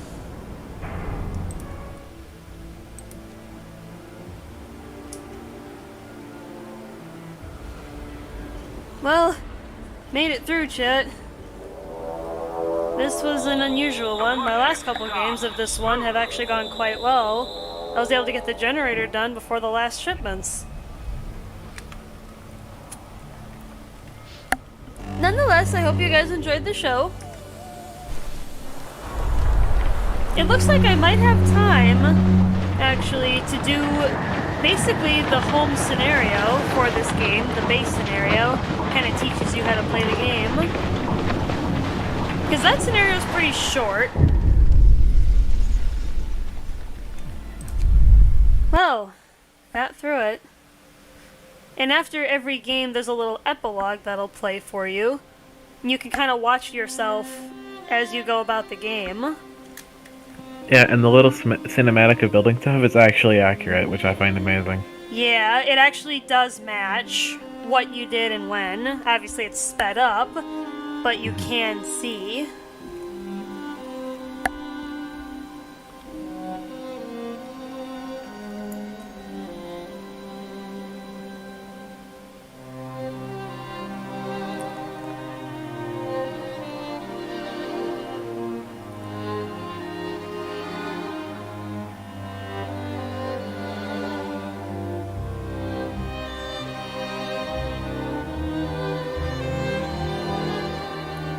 And I had a theory with Diamond a while back when I played this game a lot more. I think these epilogues are written from the perspective of the captain, which you play the role of as the player. Yeah, I think it is. Kind of It's definitely not the... Yeah, because it's definitely not the perspective of people who are living there. No. So who else could it be other than the captain? Yeah. Was the price just? Who knows? Chance of survival poor. I have built all 3 generator upgrades, and it says your chance of survival is average. Whatever that means. In Yeah, this the type of highest is situation. probably average. I've built all 3 and it says average, so that's probably what it is. Alright, now that you guys have seen that, like I said, I can do one more of the base scenario. To preserve civilization from the chaos of its own downfall, we have fled to the end of the world. We will have to adapt to survive. Who will we become in the process? This is where a lot more of the cold mechanics are going to come in, so I'll go over those as we go along.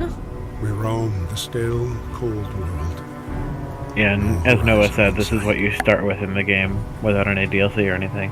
I would strongly advise, if you do pick up the game, to start with this scenario, because it'll teach you the basics that will help you in all of the rest of the scenarios. Except the last autumn is a curveball, as you guys saw. That one's completely different than the rest. Suddenly, without a warning. When tides had changed, they changed for all of us, no matter wealth or class. We lost our world to snow. And with it, our last traces. You know, I wonder if they have like these gigantic, essentially steam trains that they're showing in the intro cinematic here, why wouldn't they just live in those? Perhaps they're too expensive to maintain for an extended period We of bid time, farewell to plenty. because they are quite Maybe? large. And for I mean, those so who is the remained, generator. Came the time to But I evaluate. would think that the dreadnoughts would be way We bigger, decided to though. leave our homes and head north. Like, they are massive ships. Absolutely Yeah. massive. Maybe months. Yeah, dreadnoughts are Leaving freaking behind. huge ships. Huge. All the things Very we once big. believed had made us. Excuse me. It was hope that pushed us forward. Slowly, step by step. We knew the cost of our journey. And we paid the price 100 times. Finally, the time has come to build the last city on Earth.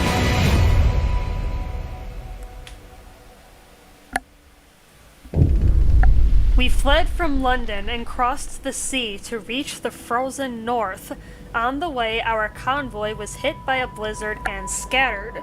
A handful of us managed to reach the site of the generator, only to find it frozen solid and abandoned. Why is no one here? Did any of our people survive the blizzard? Are there any others out there? Whatever we do, we should expect the worst now that the world as we know it has crumbled. Okay, so I just looked it up in case you were curious. The average dreadnought ship, when they were built in the 20th century, was about 530-ish meters long. That's about, not meters. 530 feet long, or about 160 meters. Ooh, And they generally carried a crew of 800. that's a lot of people. Yeah. That's a lot of people. That's, yeah. So you can imagine with a ship that large, it's going to take a lot of fuel to maintain it. So it might have been cheaper to build the generators and use those instead. But just imagine how much frickin' coal they have to burn for these generators. Yeah. Alright, so this is the law book for the base scenario. You're going to notice as we go along here that it looks quite a bit different than it did in the last autumn, the scenario we just played, for those of you who may just be popping in. A lot of the policies are the same. Some of them are unique, though. Sustain life is a repeat.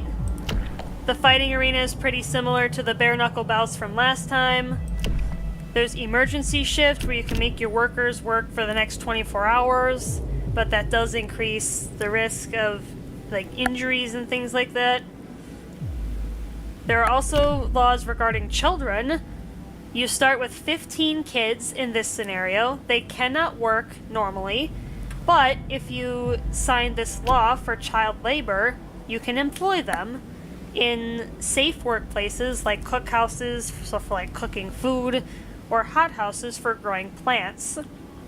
It might be hard to see here, but there's also an all jobs law that if you sign safe jobs and go to this, you can employ them almost anywhere. So you can put them in like the coal mines, the steel works, the wall drills, the sawmills.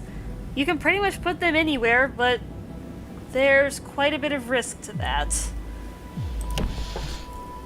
There's also the cemetery, which acts much like the morgue from the last mission. There's Sustained Life, which, like I said, is pretty similar. I like to go for Emergency Shift first, because that is a prerequisite to Extended Shift, my absolute favorite policy in the entire game, because you can get so much done in the same amount of time. In this scenario, you'll notice there are resource piles scattered around, much like in the last autumn. You can pick those up, get your starting resources from there. This is the generator. As you can see, it is fully constructed. Thank goodness. Because you guys will see how cold the temperature can get. I'm not going to spoil it for you. It gets kind of crazy. And much like the last scenario, you can have these cases where you can pick from a couple of choices. And this little phrase here is just to let you know that you can solve people's demands however you wish.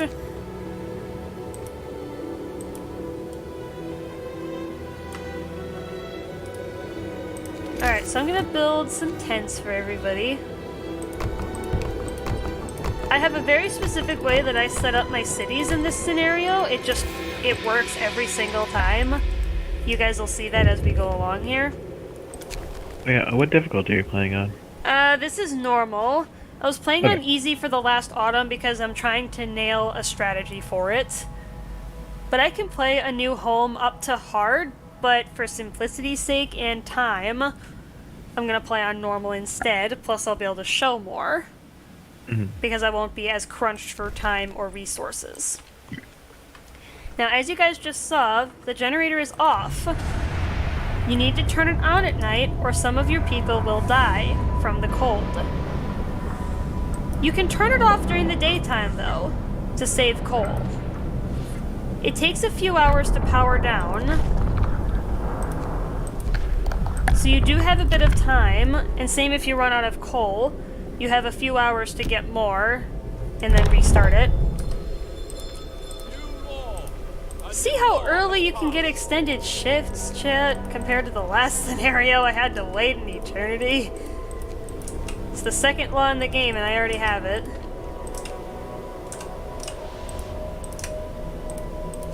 I'm just gonna put them everywhere. And I'm gonna start getting busy. Make a medical post or two. Actually, I need to. Work time. Get back to work. Alright, and then this reminds us that with the generator being able to be turned on, now we gotta concern ourselves with a food source. So I will work on that right away here. Build some streets. Get a cookhouse down. I also need to get a workshop down so that I can start doing tech research.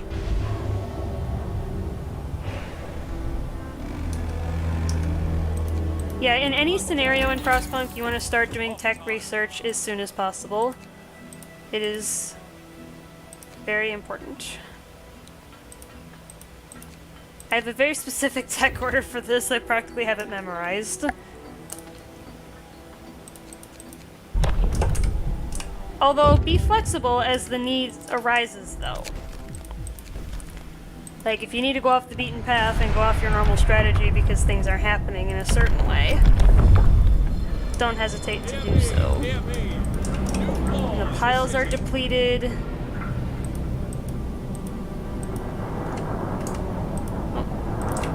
Click on that one so I can reassign them to the steel. Alright, family's been torn apart. There's a woman who has approached us since we made the workshop. Because now we need to make the beacon, which allows us to send out scouts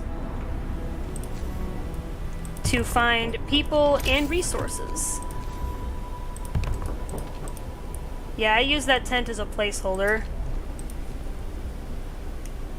I will end up building it again later, though, once I have a bigger city population. But I don't need it at the moment, so I'm going to get rid of it. so now I have a food source. Get to work. I like to turn it off during the day, during the first few days, because you don't need it on. However, once the temperature starts dropping, though, you will have to have it on 24/7. Alright, there's the beacon. So I will make that. It takes 5 workers to make a scouting unit. There.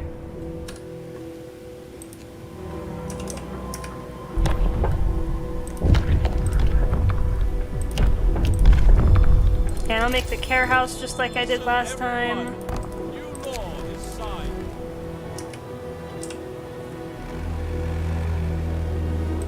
Night is coming. Put down your tools. Alright, and as you can see up here, it only happened towards the end of the last scenario, but this is the temperature forecast. This will tell you when the temperature will drop and rise, and by how many levels of each. In this case, tomorrow it will drop by 2 levels. So I can show you with the temperature overlay here. This is the scale from comfortable to freezing, left to right respectively. So anything in the comfortable range tomorrow will become chilly. And this affects how likely it is for people to get sick. So you want to keep the temperature up where it is possible to do so.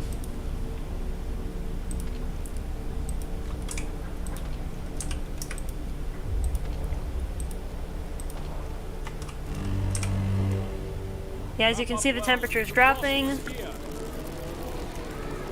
It is now negative 40 degrees outside. Under normal circumstances, that is extremely cold. There's plenty to do. Even where Diamond and I live, that's pretty bad. That's a pretty 40 extreme degrees, shift it in weather. Yeah. And what can happen if your workplaces are too cold, like you can see here, very cold, they can become gravely ill and suffer from frostbite. As I said in the last scenario, if your workers are gravely ill, they cannot work until they are healed. There's a couple ways you can do that. One of them is by utilizing the... I'll click onto the law book. So aside from sustain life, there's also a law that you can enact. It's called radical treatment. Gravely ill will be treated in the medical posts. They normally can't be. But there's a 30% chance that they will become an amputee. And amputees cannot work. So I stopped passing that law quite a bit ago because I was finding that it wasn't worth it. So I did sustain life instead because later you can heal them.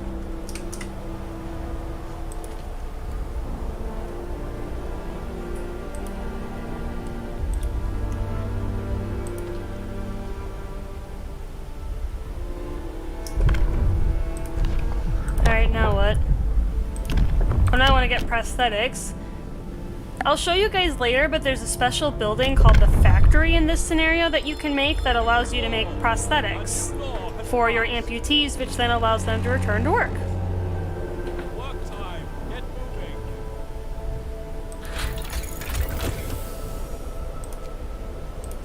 Yeah, I need the sawmill right away here.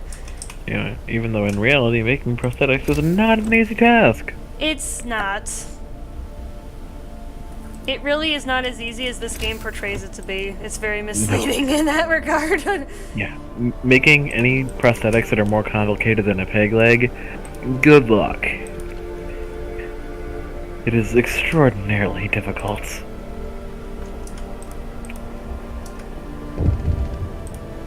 Like, there's a reason why most doctors have to specialize to make prosthetics.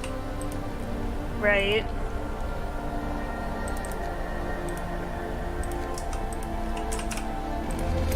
Alright, seeing as my things are running out here, I need to make a sawmill.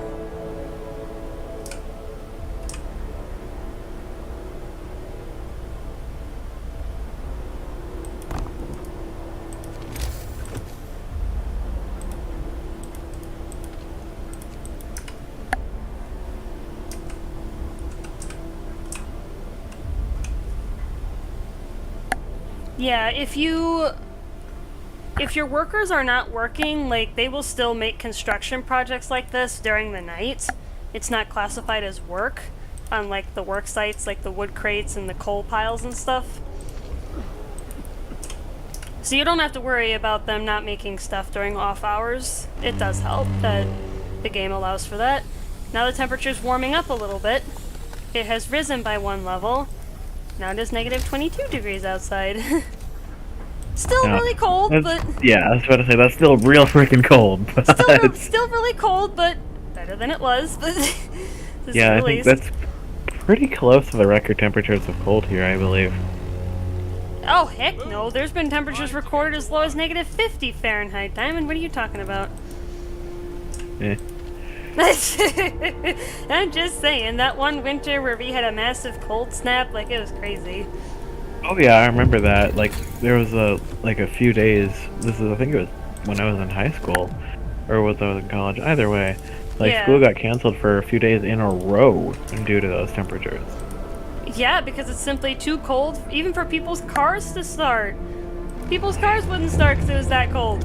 Yeah, you know it's cold when antifreeze is freezing. Yes. Alright, cold homes. And this is another thing with the scenarios other than the last autumn. Well, it shares a little bit with the last autumn. When people come to you with issues, if you make a promise to them and don't fulfill it, your discontent and hope, or motivation in last autumn's case, will drop, sometimes considerably. So sometimes the better option is to tell them that you won't address it. At least at that time, that is. Because maybe you can't afford it. The discontent losses will be less so than if you made a promise to them and broke it. So when in doubt, I would say tell them you can't address it at that time. Well, now that I have some stuff, I can send out a scouting unit. This area that everybody is in is called Frostland, or it's dubbed Frostland anyway.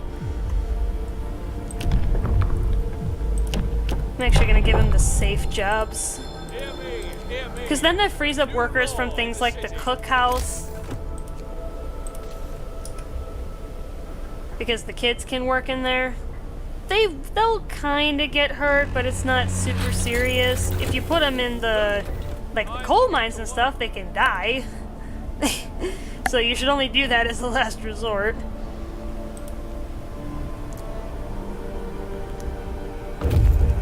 Alright, so my scouts have arrived somewhere, and they have found survivors. I am going to escort them to the city, because then they can work. Which I could really use the additional manpower that they will provide.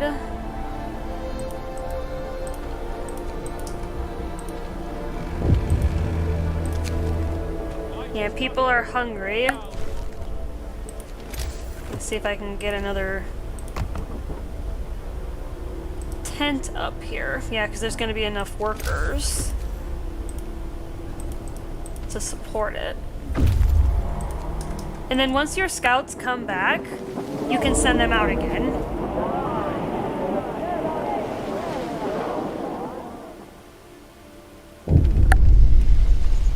Alright. So I will send him out again. There are upgrades available to make your scouts move faster, but I'll get those later. Because those are not that important at the time at this point.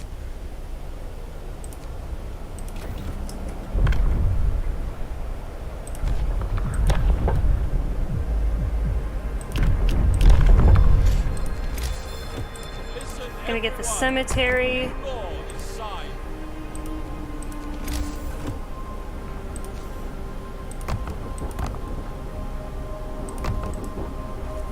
Get some more housing.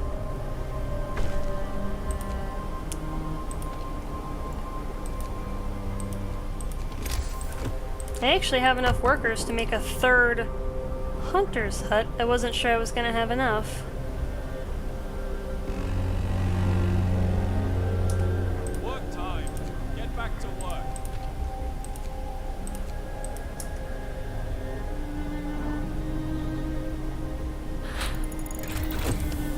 Alright, make sure that's gonna get me more food. Yeah, I need to get more resources.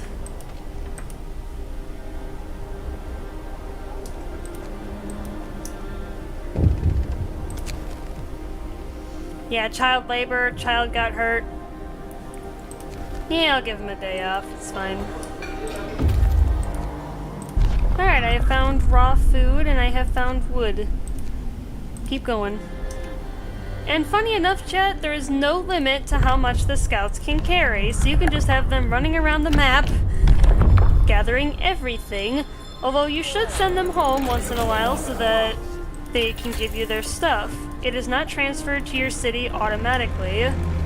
You need to manually send them home to have access to the materials they have gathered. Yep, and if they get lost, you lose everything. And you lose everything they were carrying if they are killed. Which, there's a couple things in the field that can kill them. Certain encounters can cause them to die.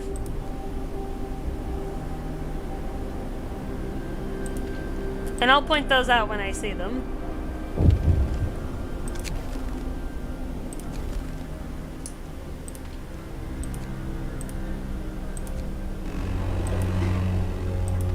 Get to work. Move, people. Alright, nice. I got the steam steelworks now. For the coal mine, steelworks, and wall drill, there are upgrades that you can get that increase the efficiency of those buildings and how much they can produce in the same amount of time. So I highly recommend that you get those as fast as you can, especially the resource buildings.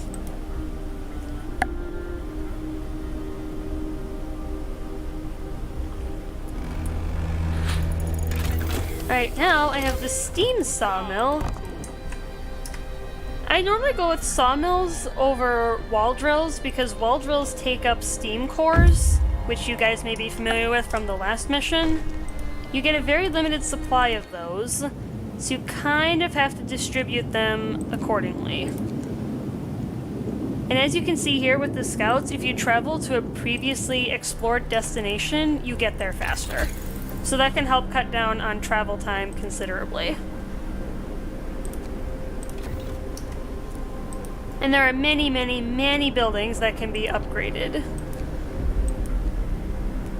It's quite fascinating, actually.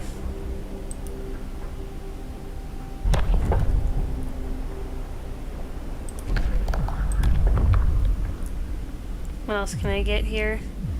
Yeah, there's not much else I can use from the law book, at least for now. Oh, temperature's dropping. Brace yourselves. Cold is coming.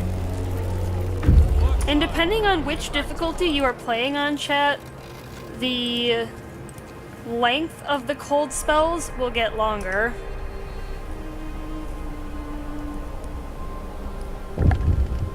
And the weather in general will be more severe on the higher difficulties.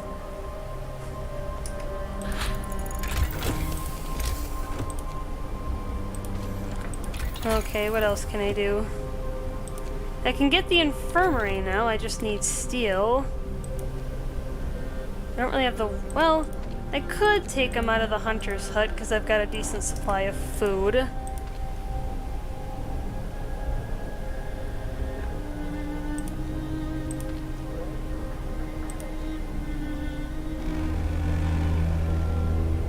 Night is coming. Put down your tools.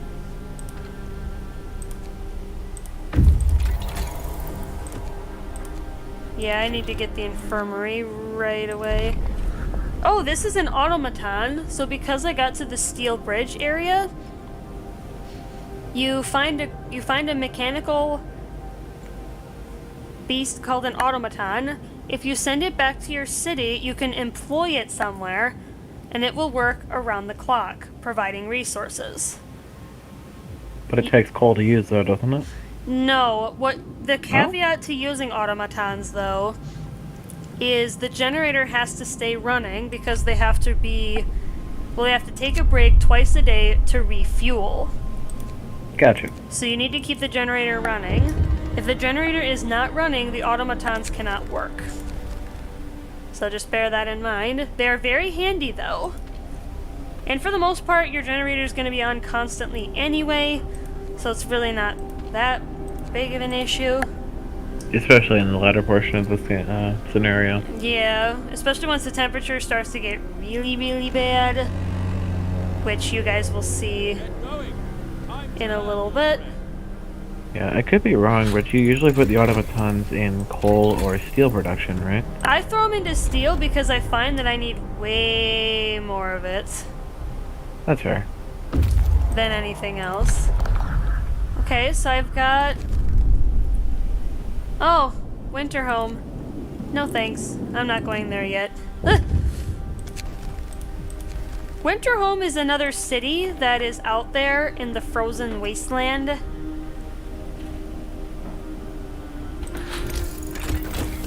It's another one of the cities referenced in the last autumn. That's Site 120. That was destined to become the winter home site. works out. Of course, because the Imperial Exploration Company lost contact, they're not sure what happened to those guys. I believe if you do go find them, you can intercept some parts for your own generator, if you wish. Or you can return them. Next time we play, though, I may have to show you guys there's actually a canonical reason to keep the supplies for yourself. There's a whole scenario based around it. The Winter Home City. So maybe sometime if you guys are interested in that, I can play that for you. Let me know in the comments below if that is something of interest. Alright, what am I looking at on... Yeah, I need to go for the advanced steelworks. While the temperature is still at least decent by Frostpunk standards.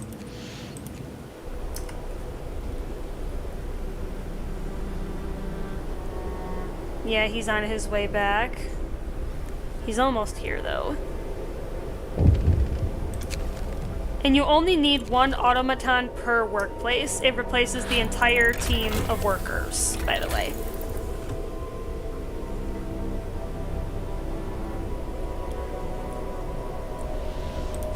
Yeah, I need to go straight for tier 4 because I need that steam steelworks. Alright, and that's the automaton right there.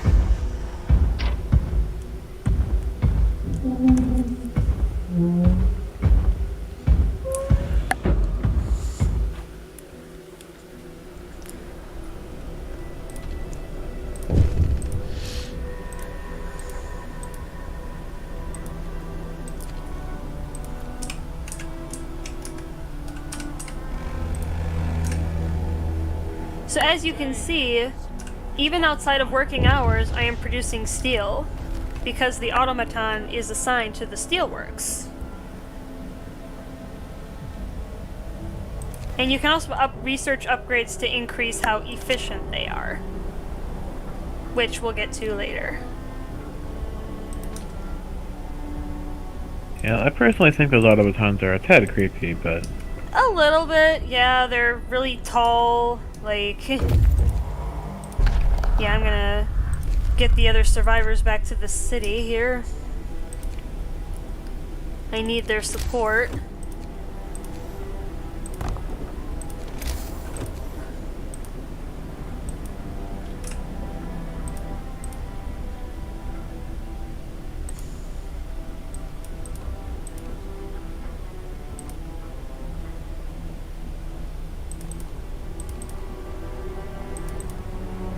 Yeah, I'm just getting the streets built here.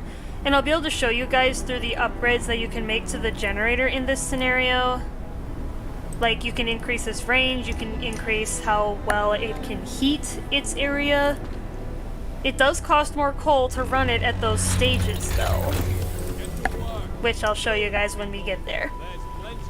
We don't quite need those upgrades yet because we're not at dangerous weather.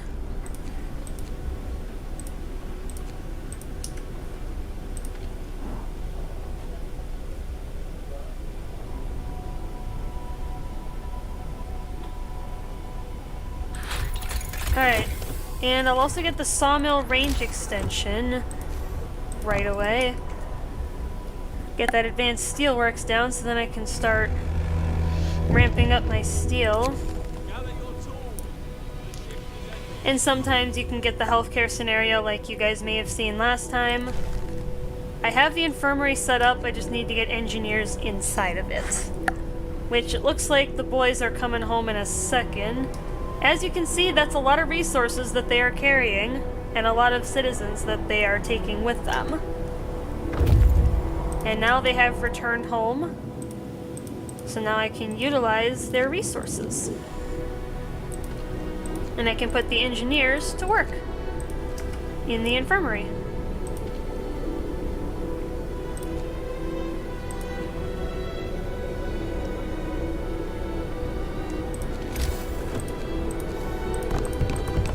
Now I'm going to upgrade those hunters' huts. And now there are some additional homes that are required, so I'm going to start... The text kind of can get in the way sometimes. Slightly annoying.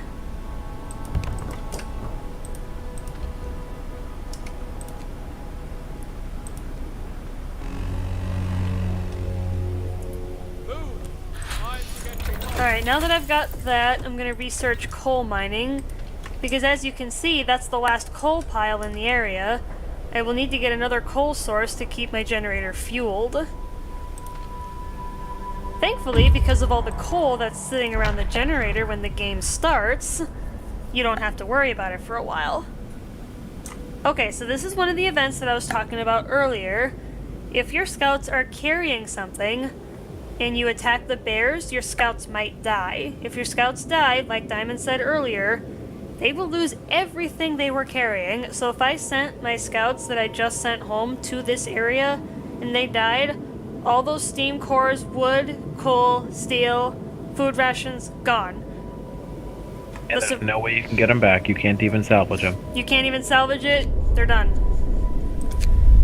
Which is why I strongly advise that at least occasionally send your scouts home so that you can get access to those resources that they are carrying.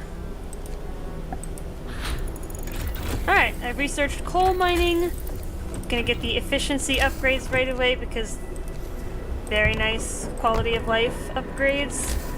And they're actually necessary later.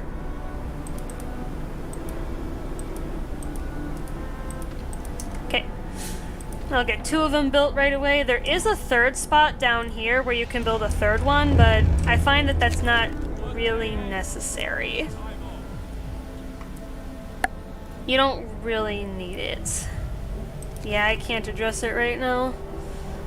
I don't even have the upgrades to get better housing. So I will have to leave it alone for the time being. Alright, I'm gonna go to the observatory. Gonna make another infirmary.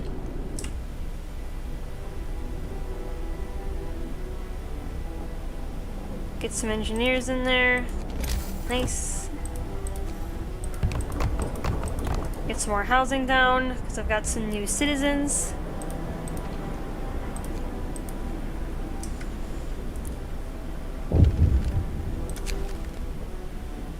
Sometimes the game will also give you this, like, just little word of advice things. You don't have to listen to it.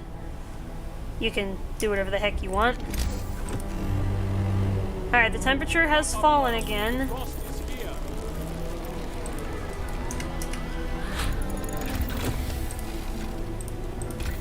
You know, now that I think about it, these guys are building, like, houses and stuff really quickly. Like, they are super efficient. Oh! Who's that guy? Who's that guy, chat? Alright, this is a scripted event in this particular scenario. The search for other cities, man from Winterhome. We found an exhausted man at the edge of our city. He said that he came from Winterhome, a settlement located not far from here, and that he was the last survivor. Winterhome is dead. Everyone's dead. There's no hope for survival in this accursed wasteland. You're all doomed. You must escape. Those were his last words. So we're the only city in this frozen wasteland. We are alone. The news has shocked everyone in the city. There were supposed to be many settlements and construction crews here, people living normal lives in homes heated by generators, but we're alone. Hope falls dramatically.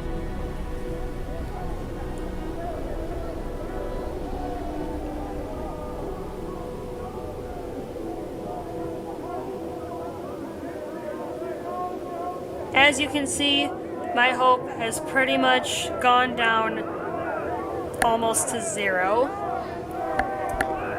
This event is basically what I like to dub the Londoners' Revolt. People are trying to escape and go back to London, thinking they will be safer there. In reality, they won't. In reality, they won't, but they have no idea. Winterhome has fallen. They're all dead. How will we survive here without any help? We have to go back to London. There's no hope for us here in this frozen desert. People start to gather as the news of the fate of Winterhome spreads through the city. Some of them want to drop everything and flee to London. Panic is starting to set in. Now, much like what happened in the last autumn, as far as siding with the engineers or siding with the workers, what you do now is you pick basically your path of purpose. You can go with order and discipline, with a new set of laws becoming available, or you can go with faith. I personally find faith to be much more valuable, and you can defeat the Londoners much quicker. So that's what I will go with. And you will get special buildings associated with whichever path you choose. The game is equally viable with both, to be fair. I just find faith easier.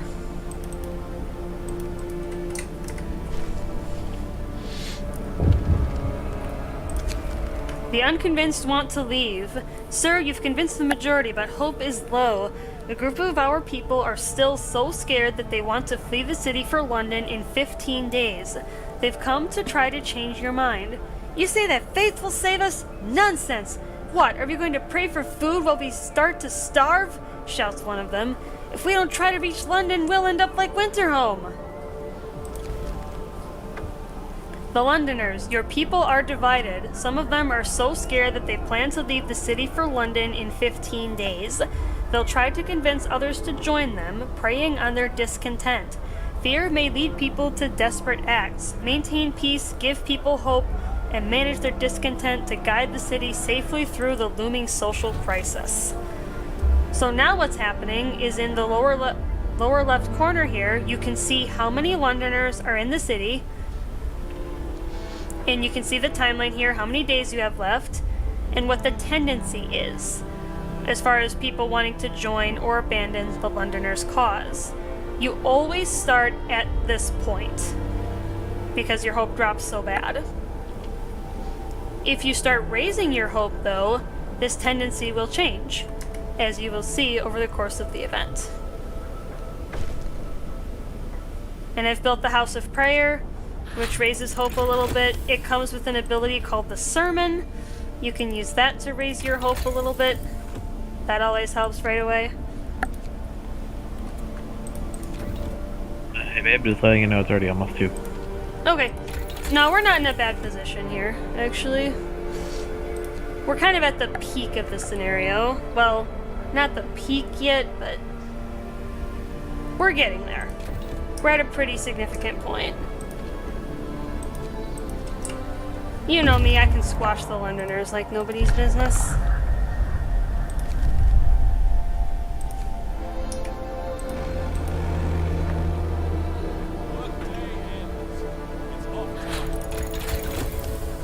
Alright, yeah, I need to make better housing. Because then this will also protect people from the weather. I didn't really focus on this earlier because there wasn't much of a need to, but now there is. Because if your discontent goes down, it can affect how much your hope increases. So if you can try to mitigate that, do what you can. Yeah, and the Londoners have gained more followers. But we're doing okay so far. I'm just getting some better stuff so that I can provide better accommodations and such for everyone. I'm gonna keep people in tents though, because if you've played the game enough times, you kind of know when some events will come up. And you can kind of play around it a little bit. And you can kind of use them to your advantage. Like, you can have better housing able to be built, and then when the request comes in, build it, then your people will be happier once you complete the quest. As you can see here, I kind of self-triggered this. So I need to keep... And there's a few options here as well. So I'm going to tell them that I'm going to heat some of the homes. In this case, I need to heat 11 homes to the livable status, which is the orange. Right now, they're all cold. So what I'm going to do is make 11 houses, 11 living arrangements, the livable status. I have 2 days to do this. Let's see, 1, 2, 3, 4, 5, 6, 7, 8, 9, 10, 11. And then you also have to maintain it. So keep an eye on that temperature gauge up here. If you have anything related to the cold, the temperature gauge can really mess with you. So keep a sharp eye on it if you have a quest related to heat. Especially home heating. Alright, evening prayers. As you can see, the tendency has changed. Now it's only a handful will join them. Alright, and this is Winterhome, the city that was mentioned previously by the man that died right in front of my city. So we're gonna go there and see what happened.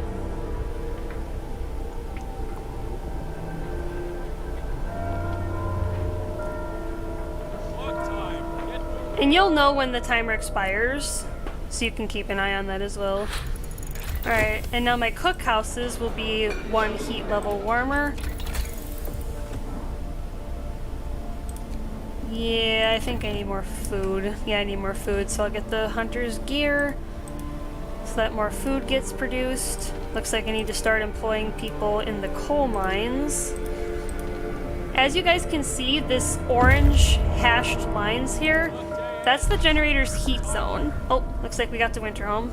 I'll get back to my sentence in a second. Winterhome, the fall of Winterhome. The streets of the ruined city are littered with scores of dead bodies. The City Chronicle describes the shortage of food and citizens' increasing despair, the following squabbles, riots, and descent into anarchy, fights for dwindling resources, and the eventual starvation. The last entry, God forgive us, we're eating our dead, there is no hope.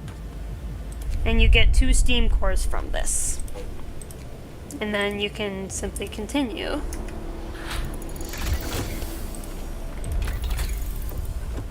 Okay. Then I can go for tier 5 tech, and then I can just have access to everything. United by faith. That's good to hear.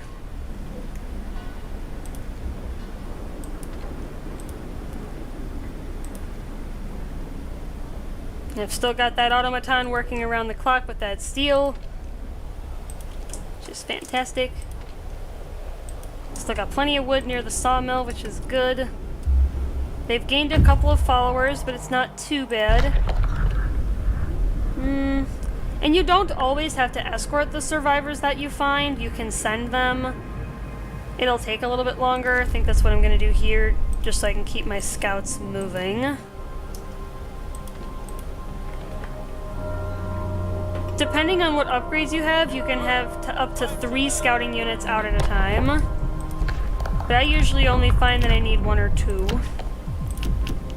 Oh, there's the temple. I definitely need that. New law has passed. This is a special faith building that occasionally causes groups of people to abandon the Londoners. Very important to get as soon as possible. And it also has a couple of abilities that you can use to help mitigate some of the damage caused by the Londoners. Okay. Now I can talk to you guys about the heating. So this is the heating side of the tech tree. This is the power upgrades. You can see 1, 2, and 3. Same with range. I'm going to go for power first because I want those efficiency upgrades that are underneath it because of the prerequisites.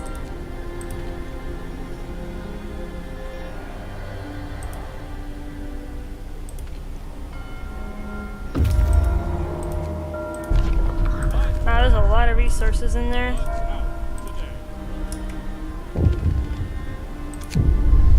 Alright, so sometimes you can also get these events.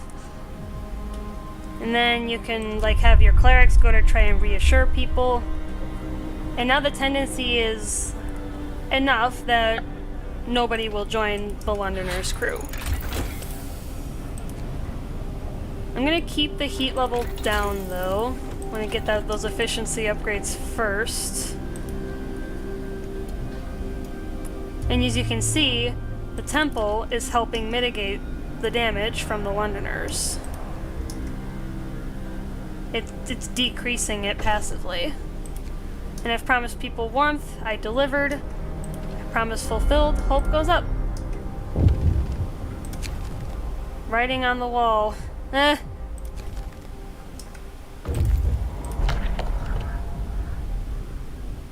Yeah, I think I'll just send them.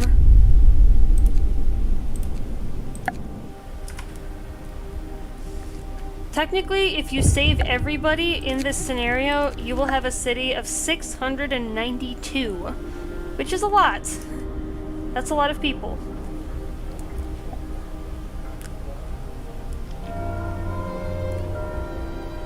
Work time. Get back to work. Alright, let's get the second one right away.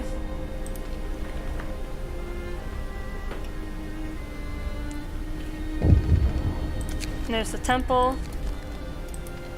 I'm going to use those 3 abilities in rapid succession to bring hope up considerably.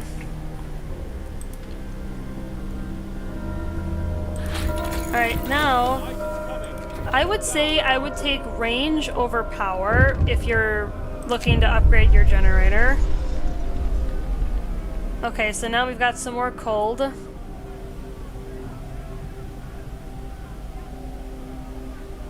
So now I have to start heating 12 within 24 hours, then keep them heated for 2 days.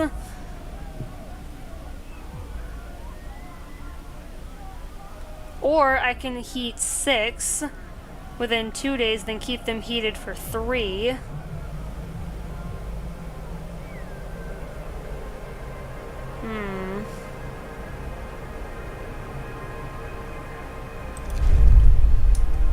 Okay.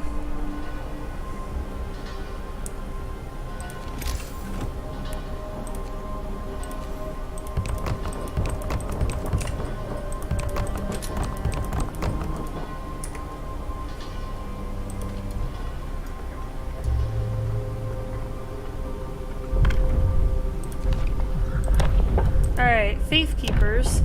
The Faith Keepers are a really useful tool as well. You can employ people in there. And there's a couple of laws that affect them. They can help mitigate some of the Londoners' damage through a nighttime procession, which is a really powerful ability.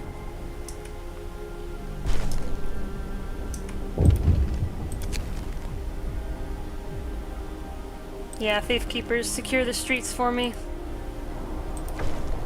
And then hope rises once you get the Faith Keepers going.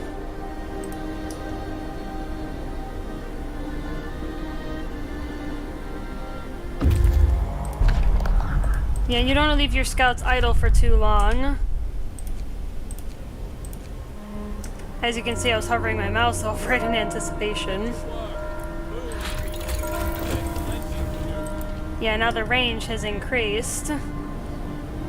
So now the second ring of houses can be heated by the generator at a cost of increased coal requirements. I'm upgrading its range again so that it can heat the third row of houses. You can tell what heat level something is by clicking on a building and looking here. If the number is equal to or greater, I think if it's equal to the weather, it's livable. I forget what the scaling is, but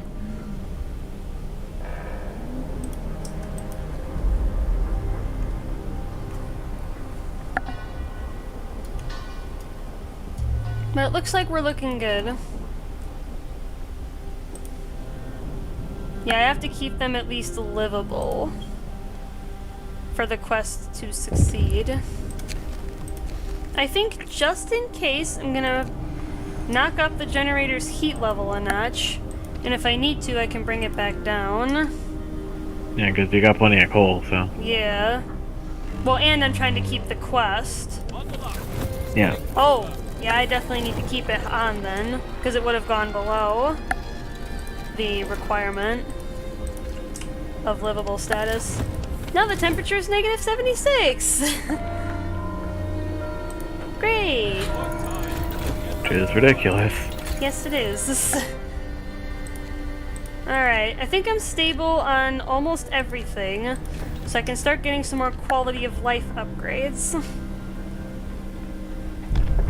Imagine how hot that generator must be to be giving off that much heat. Yeah, that kind of makes you wonder how hot the generator really is. Listen, everyone. New law is signed. Because not only is it staying active in negative 76 Fahrenheit weather, it's actively giving off enough heat to heat homes nearby. Yeah, it's kind of nuts. Yeah. Now, sometimes, Chad, as you're seeing here, sometimes the weather can get so cold that your people have to undergo amputations.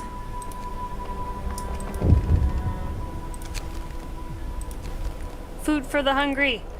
Get 'em, Faith Keepers. I think I'll sign the public penance, or have them penance, I think is what it's actually, how it's actually pronounced, but I believe it's penance, yeah. yeah, I got healthcare insulation because the temperature is gonna drop. End of shift. Progress on. What happened to these guys? Oh, is this that one group? Oh, that's public penance. In progress. Raises hope considerably. New arrivals. Survivors reached the city. Sir, a group of survivors has reached our city. They are tired, they'll need a place to rest, a bite to eat, and perhaps some medical attention.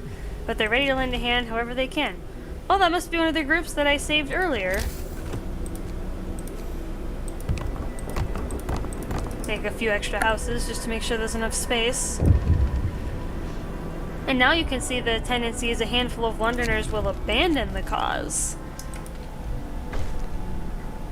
I did promise people weren't then delivered. Now it's a group of them will abandon the cause. And the first Londoners have been convinced to stay. Which is excellent. Making pretty good progress here. Making pretty good time.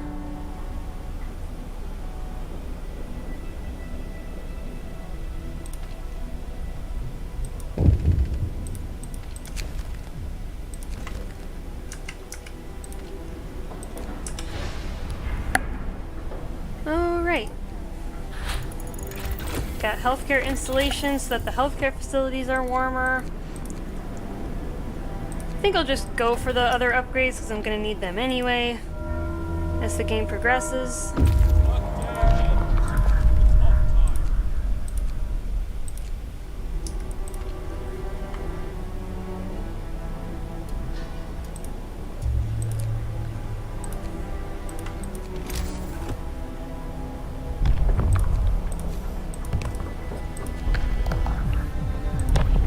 also going to enact shrines, which help with workplace efficiency. Law.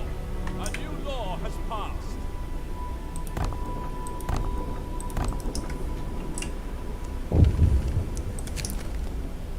Yes. Get them, Londoners. Chance to repent. Repent your sins. Alright, hope rises again. Alright, the temperature has risen. So I'm gonna bump down the steam level a little bit because I don't need it anymore. Workship starts.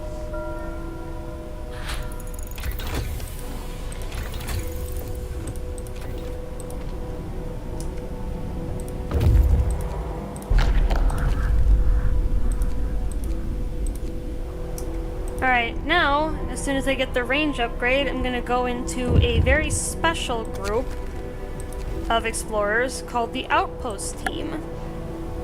There's a couple of areas on the map. I can show you guys those in a second.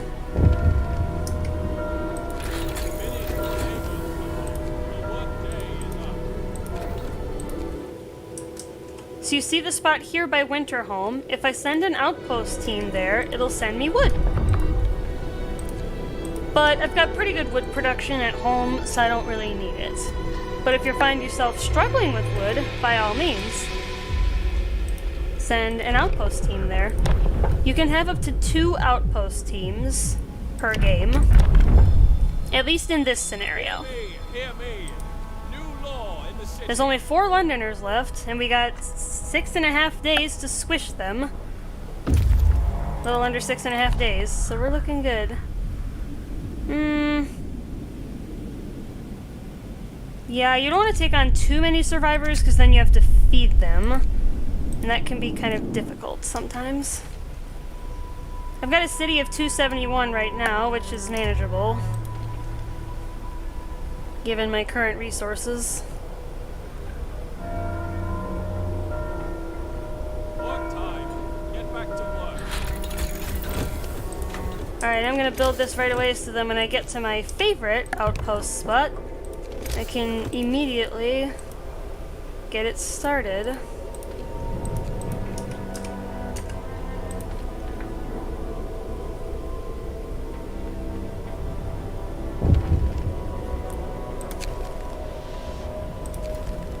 Alright, now there's only 1 Londoner remaining.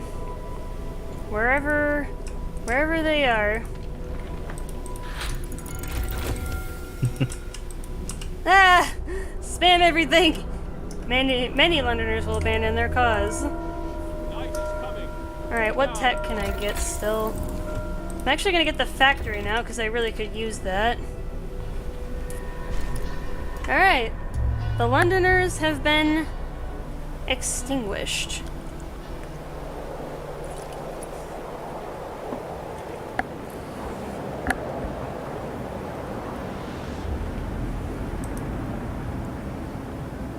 Alright.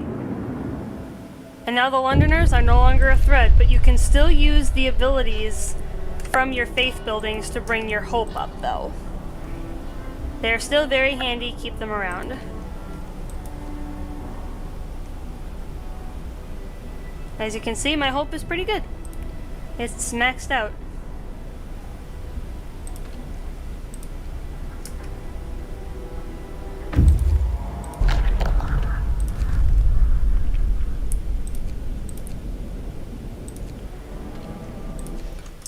Get the outpost team at least in position.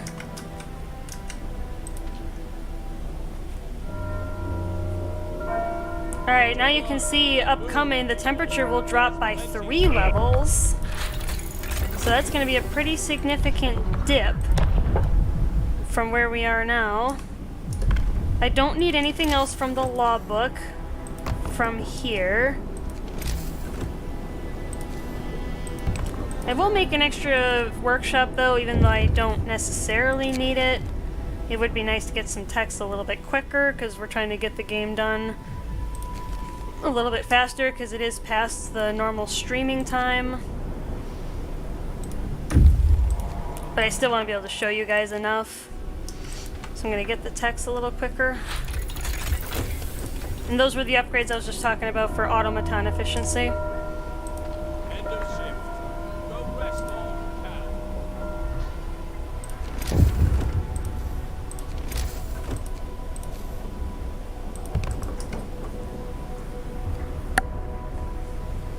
Yeah, and once you stop the Londoners, the next phase will trigger a few days after that with this. Unexpected guests from Frostland, basically refugees.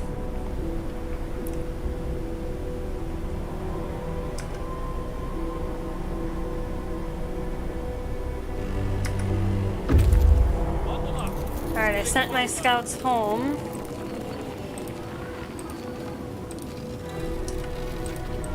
Alright, now the cookhouse is too cold to function, so I need to bring the heat up a little bit. Negative 94! It gets ridiculously cold in that It gets scenario. even colder than that, chat. Just you wait. It'll get even colder than this.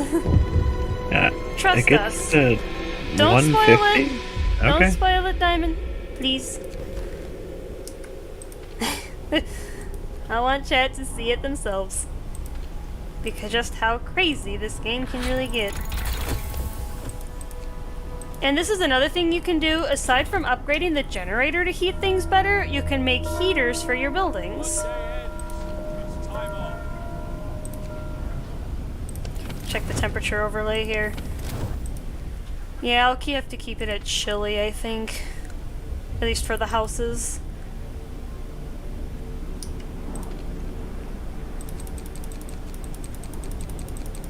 Make a bunch of prosthetics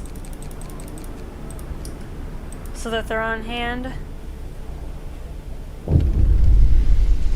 Alright, and this is the second and third groups of the refugees. The first ones you cannot reject, but the second and third groups you can.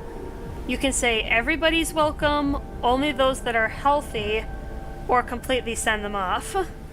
I like to take the healthy ones, because then you can at least have some additional support without overwhelming your medical facilities.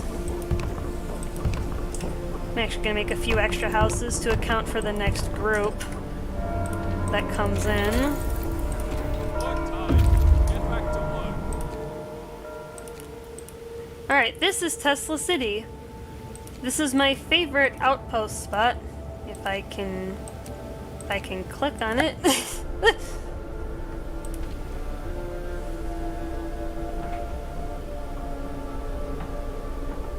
Yeah, and my outpost team cannot set up an outpost there unless your scouts have explored it. Very important. Alright, I can explore it. My scouts have died. There's a perfect example, Chet, of what Diamond and I were talking about. If they were carrying anything, I would have lost it. But thankfully, I didn't. Now I was able to mitigate that by sending my boys home first. And now that Tesla City will send me steam cores every day. It will send me a steam core every single day, for as long as I keep the outpost. Get the heating upgrades going. Actually, well, yeah, I don't really need scouting speed at this point because it's too late in the game. I could start working on resources, though, and the storage. Because of an event that will happen eventually that I'm not going to spoil for you guys.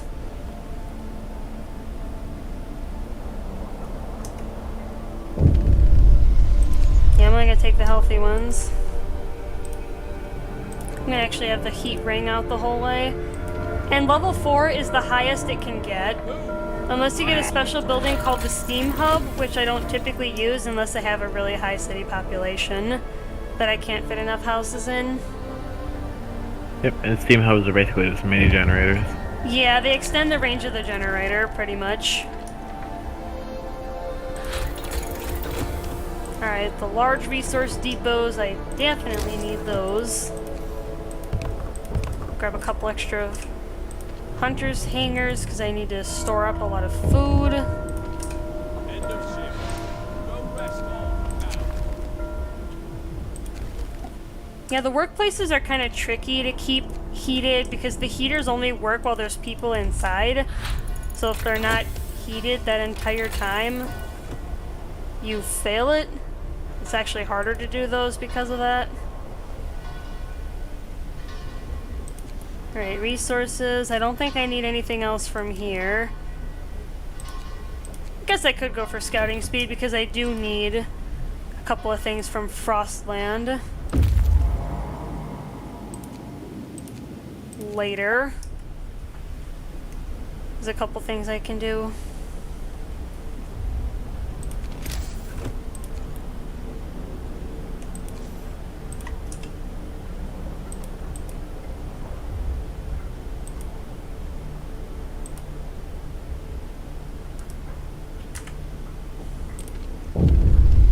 Alright, the third wave, I'll only take the healthy ones. What looms ahead? Sir, now we can clearly see what the refugees were running from. The Great Frost is coming. We have to prepare. Our scientists say they can calculate the severity of the storm from observations.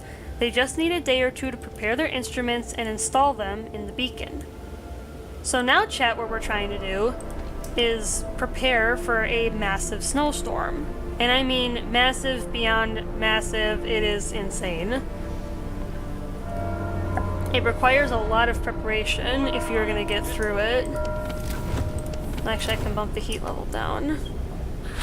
Save some coal, because I'm starting to run out. Get that scouting speed.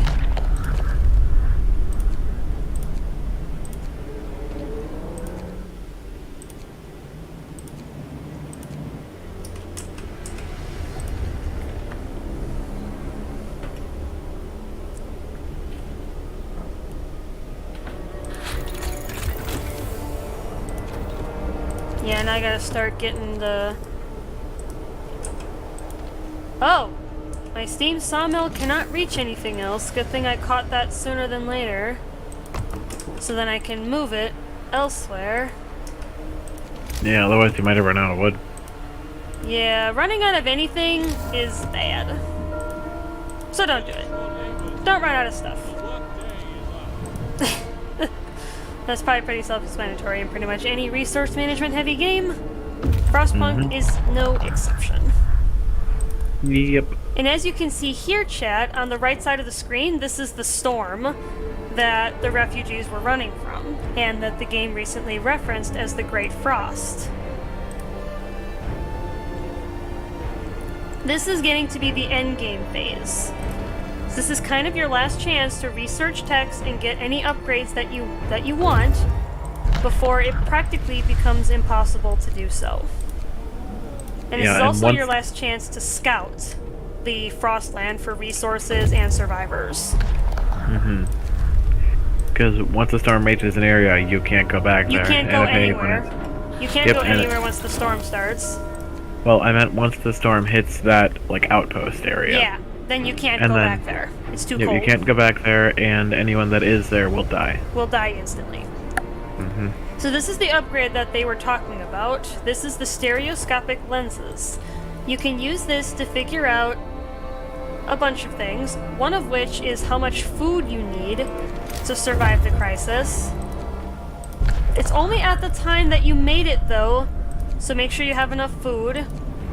It'll tell you how many rations you need for every citizen for a week. That's the measurement. So I'm sending my scouts out to round up the remaining survivors that I can get to.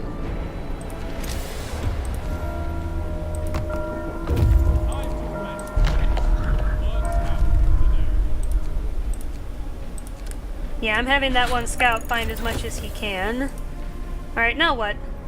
Now that we've researched the beacon, prepare for the storm. Sir, the scientists couldn't believe their eyes, but they've double and triple checked their calculations. They say the strongest winds of the storm will cause the temperature to plummet beyond anything we've ever experienced. Hunting will be impossible. The plants in hothouses will freeze. Everyone left outside the city will perish, and so will we if we can't heat our homes properly. We have to prepare. So now you get this little list over here of things that you need to do in the next 7.5 days to prepare for the storm. You need to recall all your scouts and outpost teams. It's optional to rescue the survivors. You need to prepare for the cold and get enough food for all the citizens that are currently living in your city. Yep, because once the storm hits, nothing's gonna work. You can't do anything. Once the storm hits, you can't go anywhere. So if you don't prepare adequately, you could find yourself in a lot of trouble. Yeah, that scout's really carrying a lot on him. 5 steam cores and...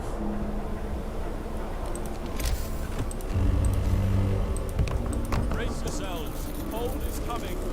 Yep, and the temperature's dropping. Negative 94. Bring the sick back to the city from the snow burrows. Get the cookhouse researching. I've got the boosted scouts. I need to research overdrive couplings per the quest by the game.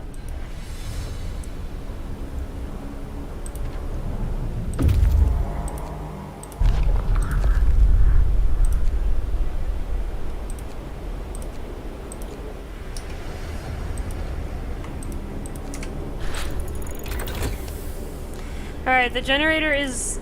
They think it's ready because of the upgrades that I have, but we will have to see once the storm actually starts how prepared it really is.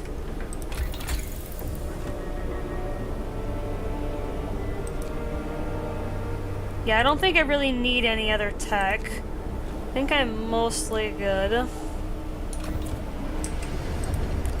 gonna keep most of my workshops though. Alright, now I gotta go to the Deep Hollow to rescue the survivors there.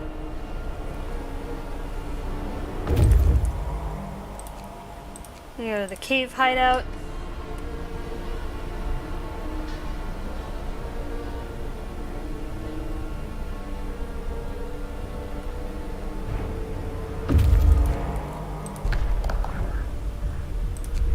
Yeah, I can talk to him. Bring him home. Oh yeah, and as you guys in chat can see in the lower left-hand corner there, you need a ridiculous amount of food. And this is dependent on how many citizens you have, though. That's not a fixed value. Correct. So that is a flexible value, depending on how many people are currently living there.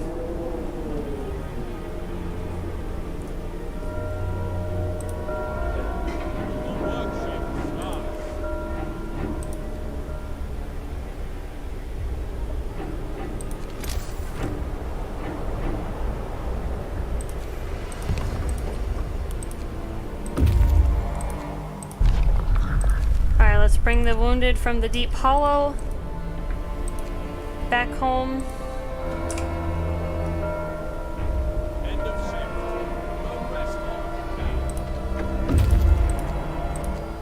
Alright, I'm gonna send these guys back out again. Oh yeah, there's a perfect example, chat, right here. The ice there, you can't go there anymore. So that area of the map is blocked. And that will gradually grow until the storm hits.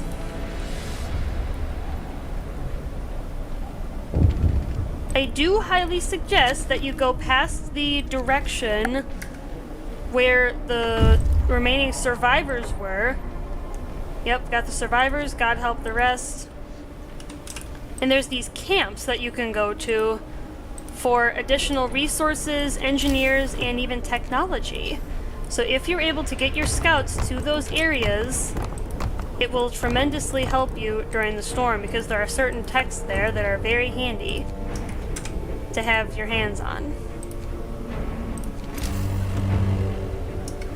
Alright, the temperature's rising a little bit, which is good. Ah! Food theft! Supervise the cooks. What time? Put a little one down there.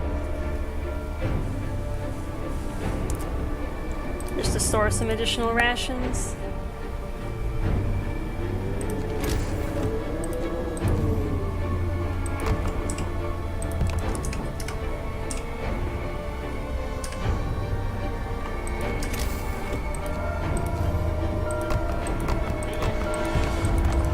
Oh, and you'll also want to bolster your medical capacity because the Great Frost is pretty serious. Yep. Some of your people might die because of how cold it will get. And as you guys have seen Nova build, you do need a lot of storehouses to store all the food and other supplies you will need. Mainly coal, wood, Coal, wood, and and additional food resources. Food.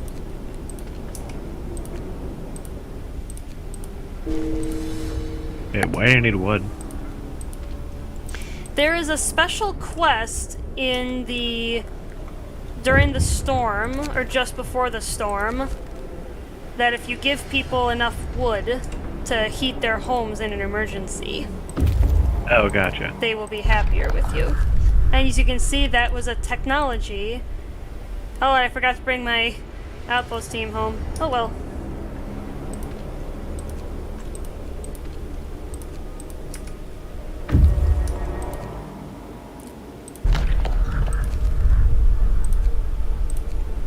Yeah, I'm gonna see if I can get my scout there before it gets too cold, but it might be too late because the storm is quickly approaching that area.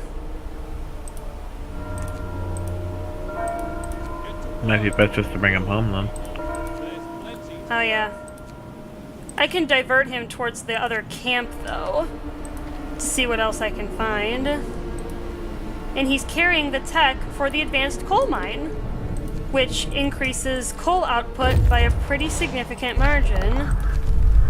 This scout found the technology for additional scouts, which I don't really need, but I'm gonna At send... this point, at least. Not at this point, but, you know... Would have been useful earlier, but... You don't have access to those areas until the storm is imminent, though. Ah.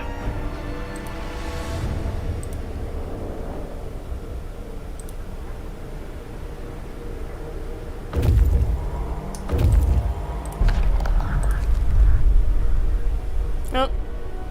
Looks like I do gotta send him home. Alright, yeah, I gotta send my boys home. And as you can see, chat, you see the frost here? That's when the storm will start. So if you're not prepared by the time that starts, well, GLHF. At that point. Try not to get caught off guard if you can.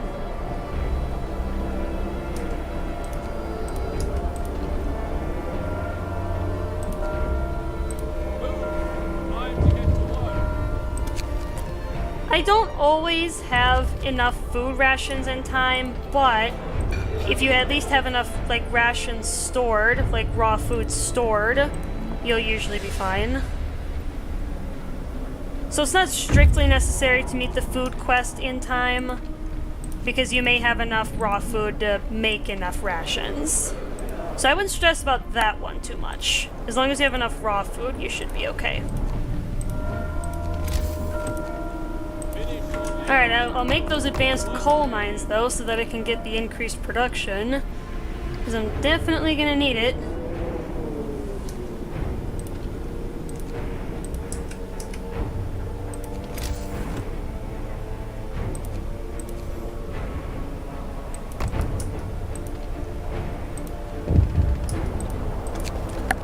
Yeah, now the people, because of the storm, are fighting over supplies in the city.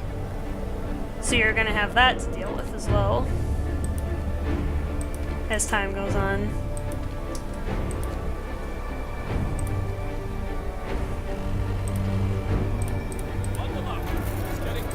Yeah, gonna see if I can raise hope a little bit. Yep, back to negative 94. Gonna have to get some wood. That is also optional if you want to do that. It'll help your people feel a little bit better if you do.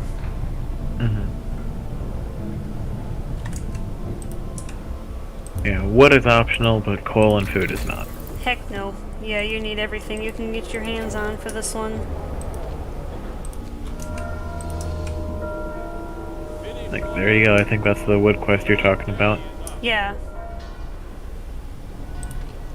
Are you sure you're gonna have enough food? I mean, I've got,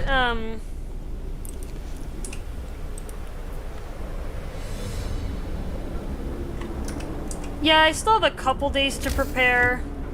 I can throw down a couple more hunters' hangers.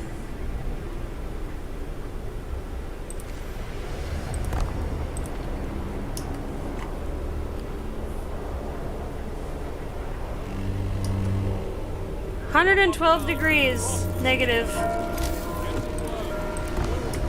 Yeah, Yep. this is the last chance that I have to store up any food that I may want to get before the storm starts.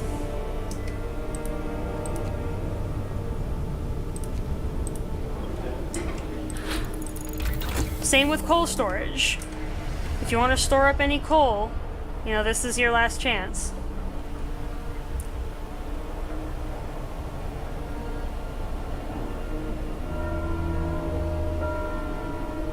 Gather your tools. The shift is ending. Yeah, get one quick use out of this hunter's hanger before the cold snap.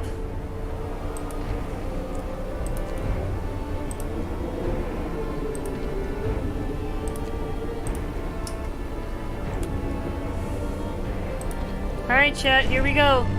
The storm. Bundle up. It's here. Getting colder. The storm hits the city. A howling gale bursts upon the city, and the generator creaks and groans under the weight of the wind. Pale faces turn towards rattling windows, trembling lips utter words of prayer. The cold will be brutal. Hunting is impossible. The soil and hothouses will freeze. We'll have to make do with the food we've stockpiled.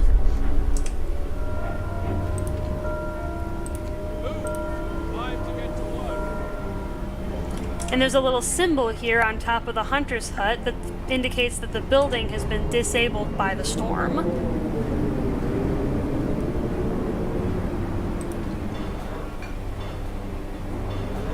And as you can see, the temperature is already -130, but it's going to keep dropping.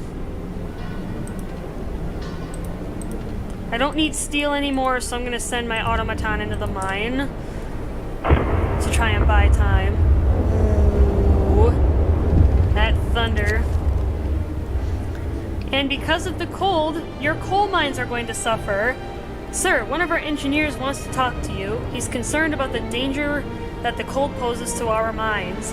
We're doing everything we can to heat the mines, but the air we're pumping into the shafts is so cold now that the hydraulic roof supports are starting to freeze. When they do, the tunnels will start collapsing. This is where that massive storage of coal is going to come in handy if you're able to stockpile it. -148. The mines are freezing. Sir, it's so cold that the hydraulic roof supports in our coal mines are failing. If the tunnels collapse, the lower levels will be cut off. We should either abandon them or send volunteers to replace the supports, but the task is extremely dangerous. If you choose to let them freeze and let them fall, your coal production will fall by 80%. If you're going to do this, which I do, make sure your coal supplies are high enough to mitigate that damage.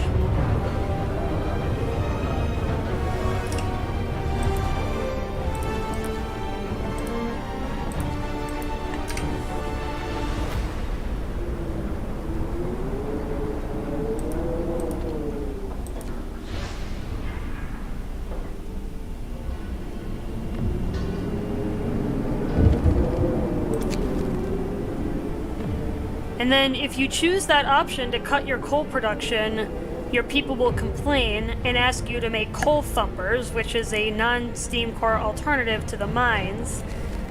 But if you've got an ample storage, you should be fine.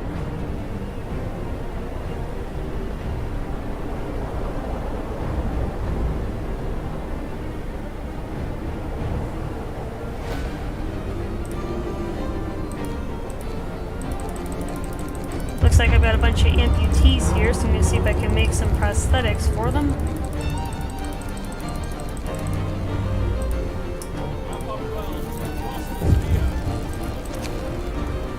And if you choose to, you will make it anyway, someone will steal 10% of your coal supplies. However much that might be. And if you go into the temperature overlay here, chat, you can also see your heaters.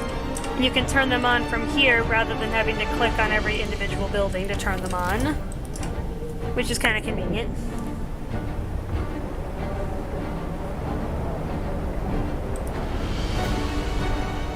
Yeah, my question is, how in the hell does someone steal 700 units of coal?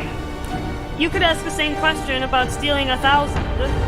Like, Yeah, I've had like- storage of up to 10,000 coal and somebody steals 1,000 of it. It's like, how do you do that? Like, Makes without no being sense. caught, like... Right, like, it's...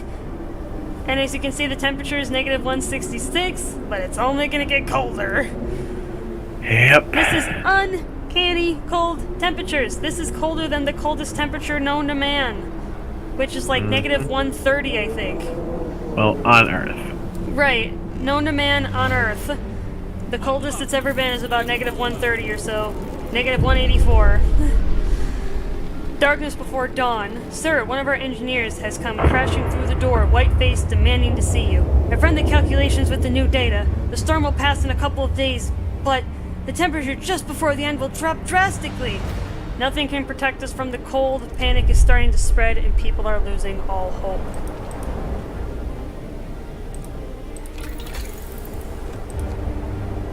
Yeah, there's actually a couple things that I could get, Diamond, because I wasn't able to get all the text, so there's a couple things that I'm actually missing. Put down a sawmill, see if I can get a little more wood to do that research. And then there's people that are going to start refusing to work. You can force them to work or let them stay home. If you let them stay home, that building is disabled for the rest of the game. So depending on what building type it is, you might find yourself with a bit of trouble.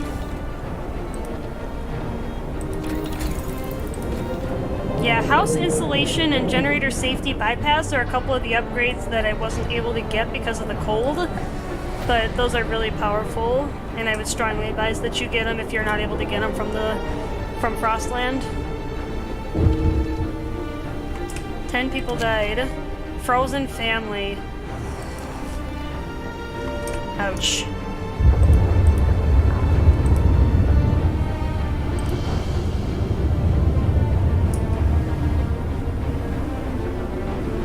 Hell has frozen over, Francis. Indeed it has.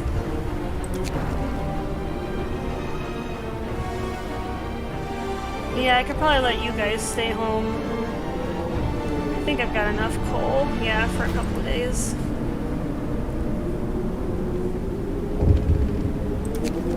Yeah, I can only imagine what kind of a hell this kind of storm would be. Yeah. And the father that I sent out did find his daughter, by the way. The father that you guys may have seen for a brief glimpse earlier. He thinks his daughter had run away.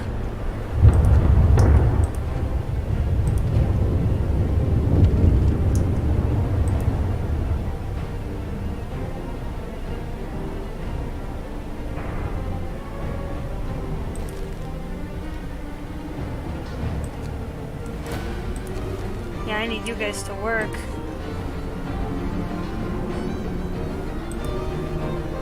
As you can see, it's gonna drop again.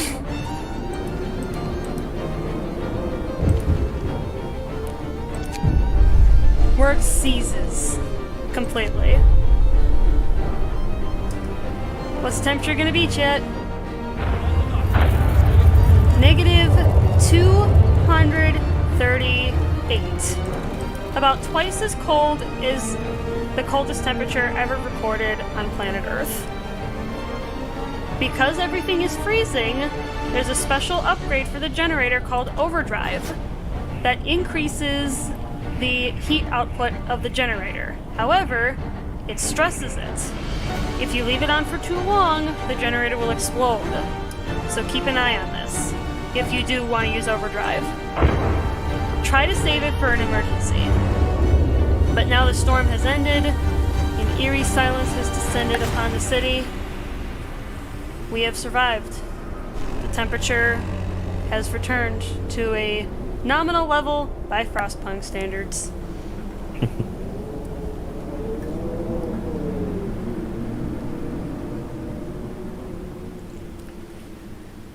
There you go.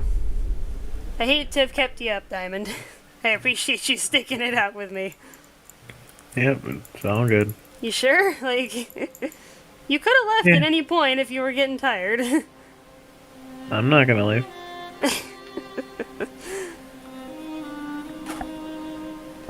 And then we're gonna just do the epilogue for you guys, and then we're gonna sign off from there. Yeah, because it is late for us. It's about Pretty almost 3 in the morning. Yeah, so we're gonna be getting to bed as soon as we're done here, but I'm not gonna leave you guys hanging. I'll let you watch this. Because it really is fascinating. Because it's easier to see the creation of the generator ring from here than in the last autumn, because you're right above it. Mm-hmm. And it reflects all your in-game events, much like the last autumn did.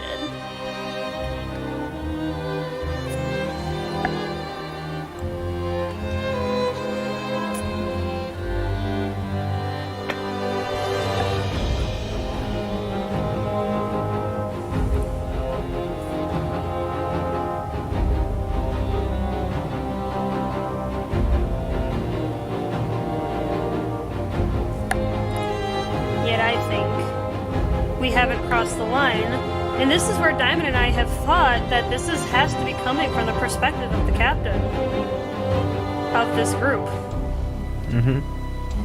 It's these end quotes here, and at the end it'll tell you, what year it is, which is 1887, which is kind of surprising, and how many people were in your city. Like I said, if you save every single person, you will have 692. Alright, chat. Well, we hope you enjoyed the show. It was a bit of a different one for you guys tonight. If you guys liked seeing Frostpunk, please let me know in the comments below. If this is something you guys might want to see again, we can explore some other stuff. I can even do some challenge runs for you guys if you guys are interested in that. If you have any ideas for that, please let me know in the comments below as well. If it's a feasible challenge run, I will attempt it. If it's not, I will give a reason why. And you can pick any scenario in the game for it. Alright, well, we're going to sign off for the night. Peace out, everybody.